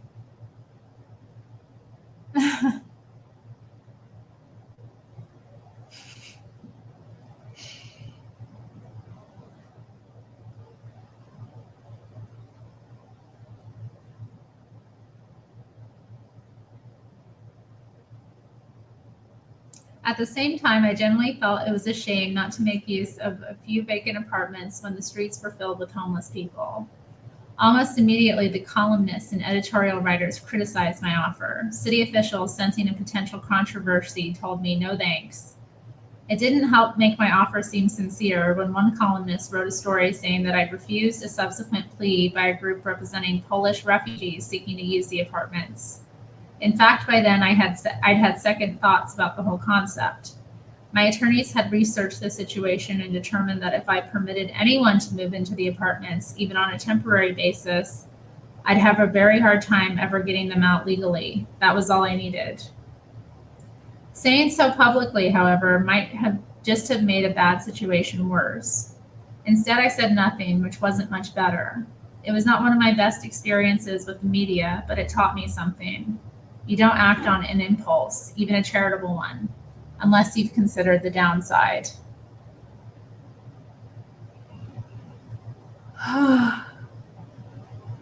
Even in 1984, a group of tenants went to the state and officially filed charges of harassment. Virtually all of the complaints were trivial, but I told my people to take care of everyone nonetheless.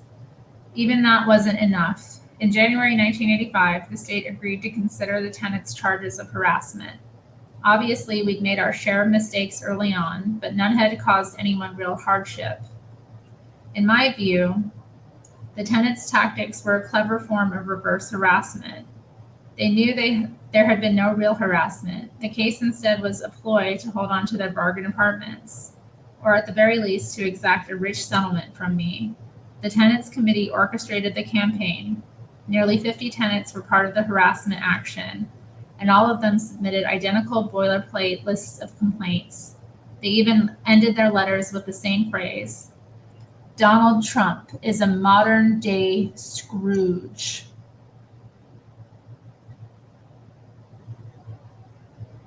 When my attorneys did a little further checking, they found out something very interesting. Several of the wealthier tenants had been submitting the same sort of complaints to city agencies for the past 10, 20, and even 30 years, invariably accompanied by a request for a reduction in rent. The tenants of 100 Central Park South were world experts in the art of living very high for very little.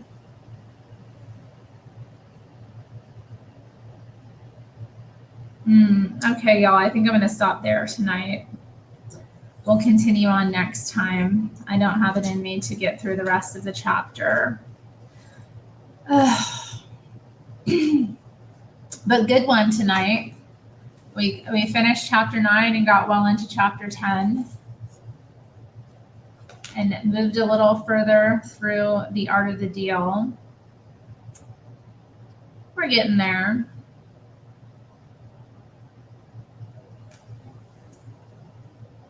I think, yeah, well, oh, man, I'm tired, y'all. All I want to do is kind of get to bed. I'm going to get this makeup off, though. Getting this eye makeup off is going to be a mess.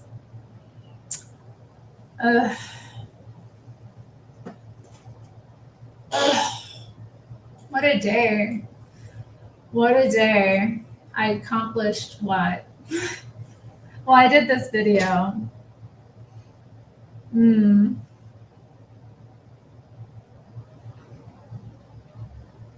I don't know. Just sleeping in it was tough. But I guess it was good for me. The dark makeup makes you look a lot more white. What's wrong with looking white? I thought you loved white people, Gregatron.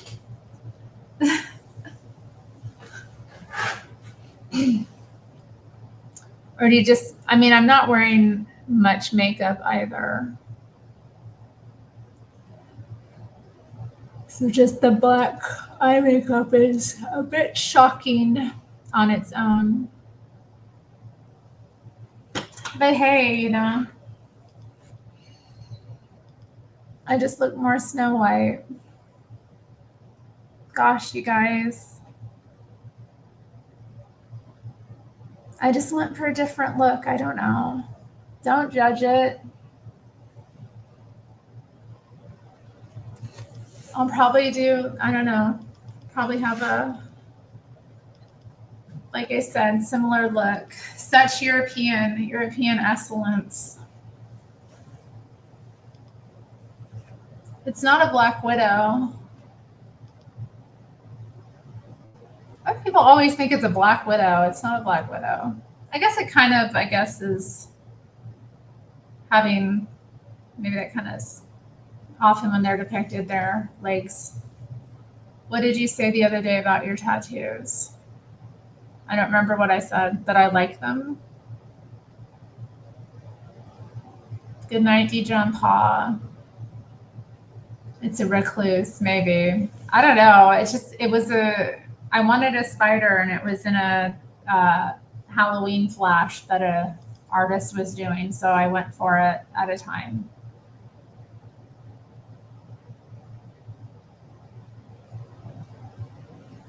It's a spider, y'all.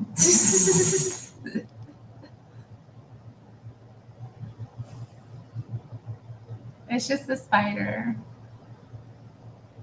You said they're for you and you only. Which one were you talking about?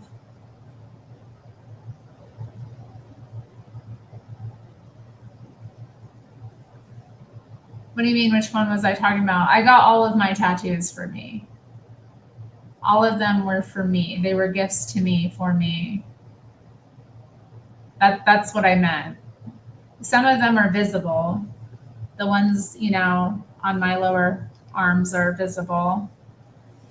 You can see this one through the shirt too. I'm very fond of that one. I do not, Matthew. I'll pull this up. You can see this tattoo. Probably my coolest done one.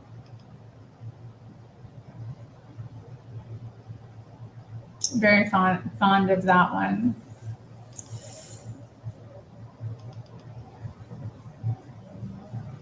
Thank you, Argalunas. Dang.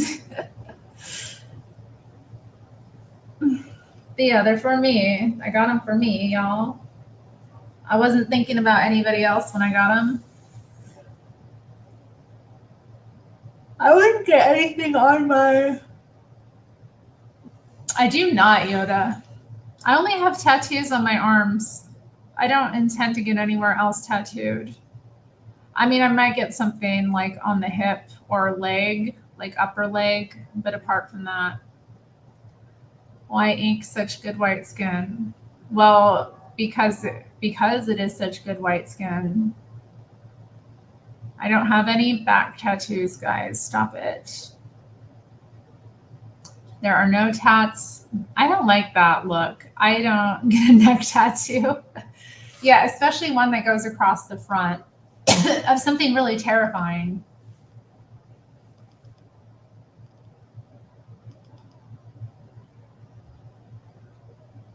I do not. Matthew, stop lying.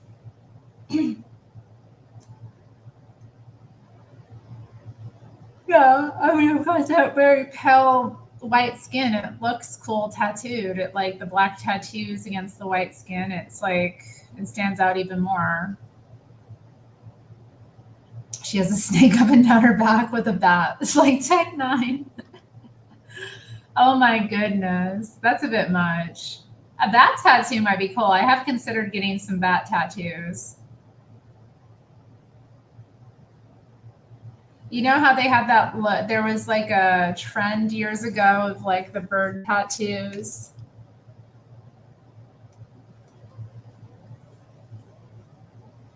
Let me look this up.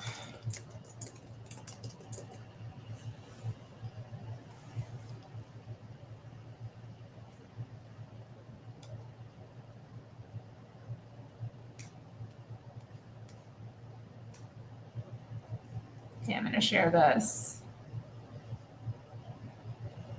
Just go Kat Von D. Shut up, you.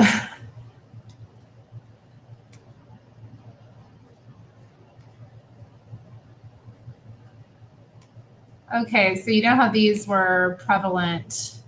Oh, that's kind of neat. These ones with the, I don't know about that one so much, but oh, it's a hand poked tattoo. I'd probably like to get more hand poked, but yeah, okay, here we go.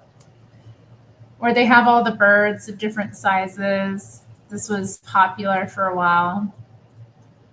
This one is weird looking. I don't know about that.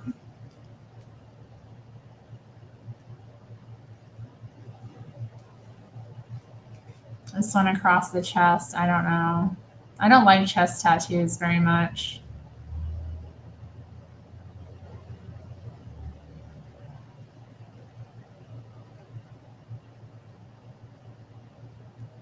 Man, I used to see these all the time. They were like such a big deal.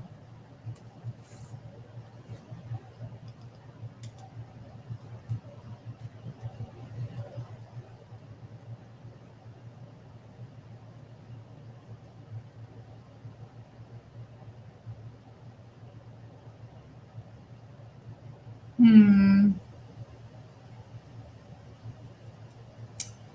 There we go. Like that. I always thought that would be cool to get with a bunch of bats.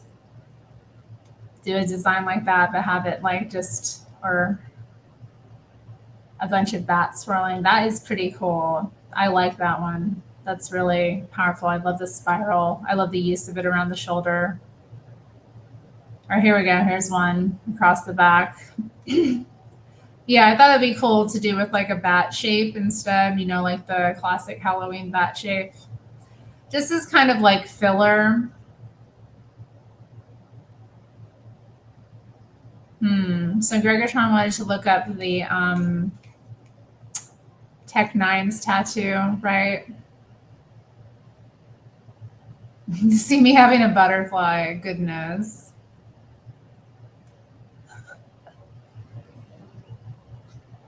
I can't imagine getting a butterfly tattoo.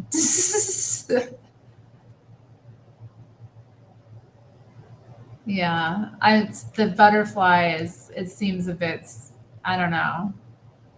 It doesn't seem very me, Gregatron. So okay, we're looking at Tech 9.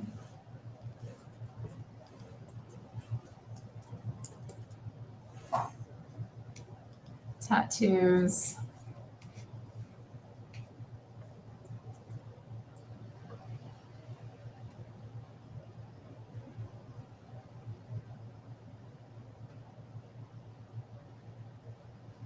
Okay, so this is the snake with the bat behind it. I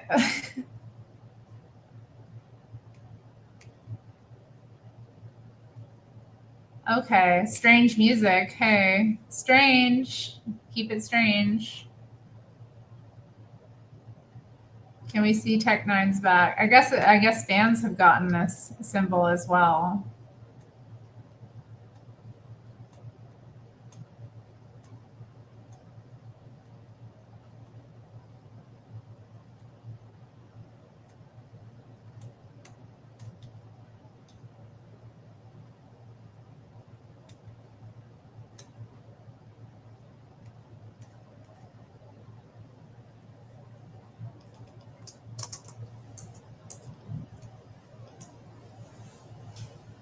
Yeah, I kind of didn't really do anything different there. I don't know, guys. I'm not seeing it.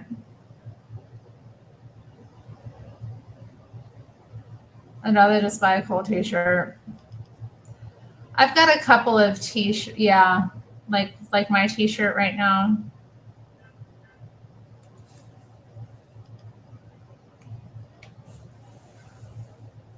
Fruits of the Spirit, guys.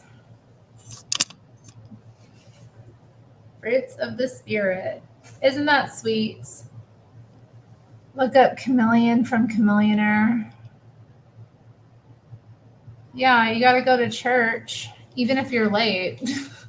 Show up late, but at least make it.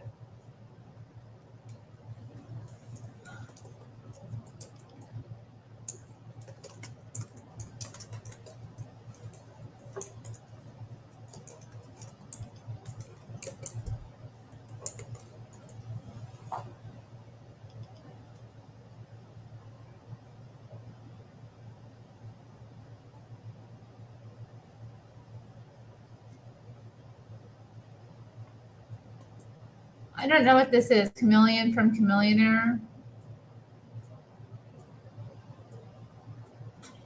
Is Chameleonaire a rapper or something? I don't know who this is.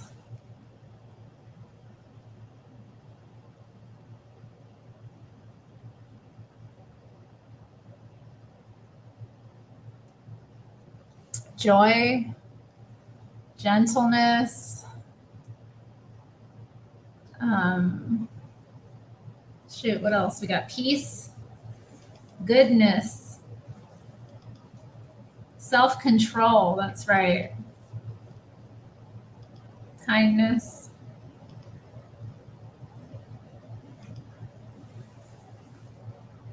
He's the rapper from the 2000s. The chameleon from Chameleonaire. Does he have a chameleon tattoo or something?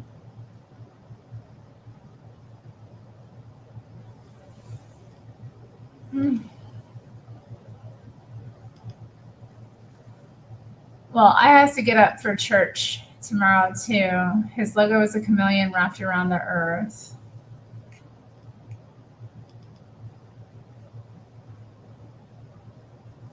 Interesting.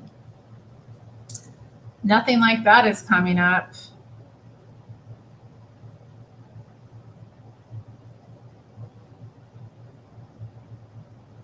There's just a chameleon standing on like a big pile of money.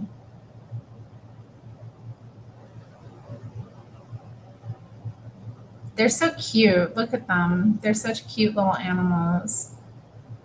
Their weird little heads. Their weird little hands. Oh my goodness. I don't know. Lizards are weird. They're weird creatures. I don't know about keeping them. Honey, nothing is permanent, Stacy. What are you talking about? Disturbingly permanent.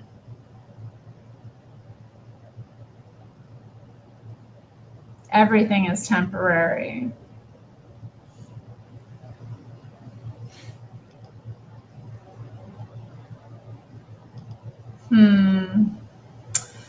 Well, y'all, it's been fun visiting and chatting, but it is time. You found it? Post the link. I'll pull it up because I didn't find it.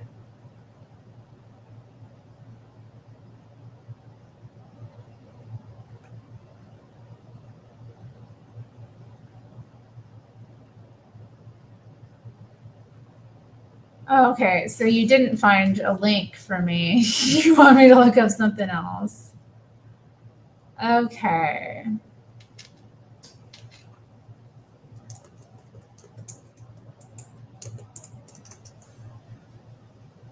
Let's see. Mixtape Messiah 4.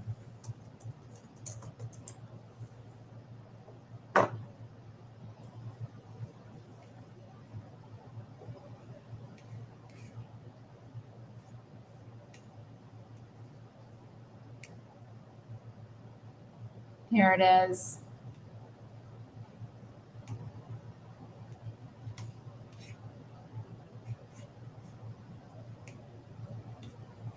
It was interesting. a tiny little picture that comes up.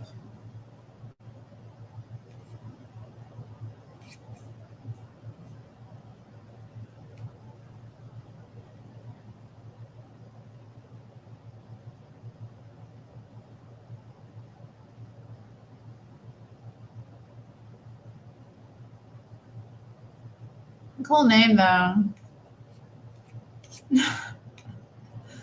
Y'all.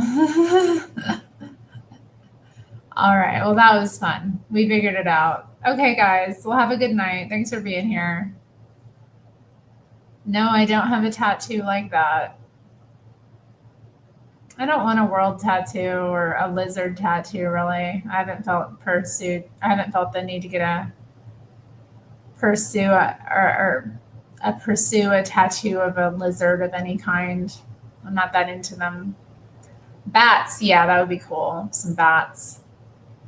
I want some more hearts, maybe some bats, and I need to figure out a piece for my upper arm. Then I'll be done. Done, done, done. All right, guys, have a good night. Bye.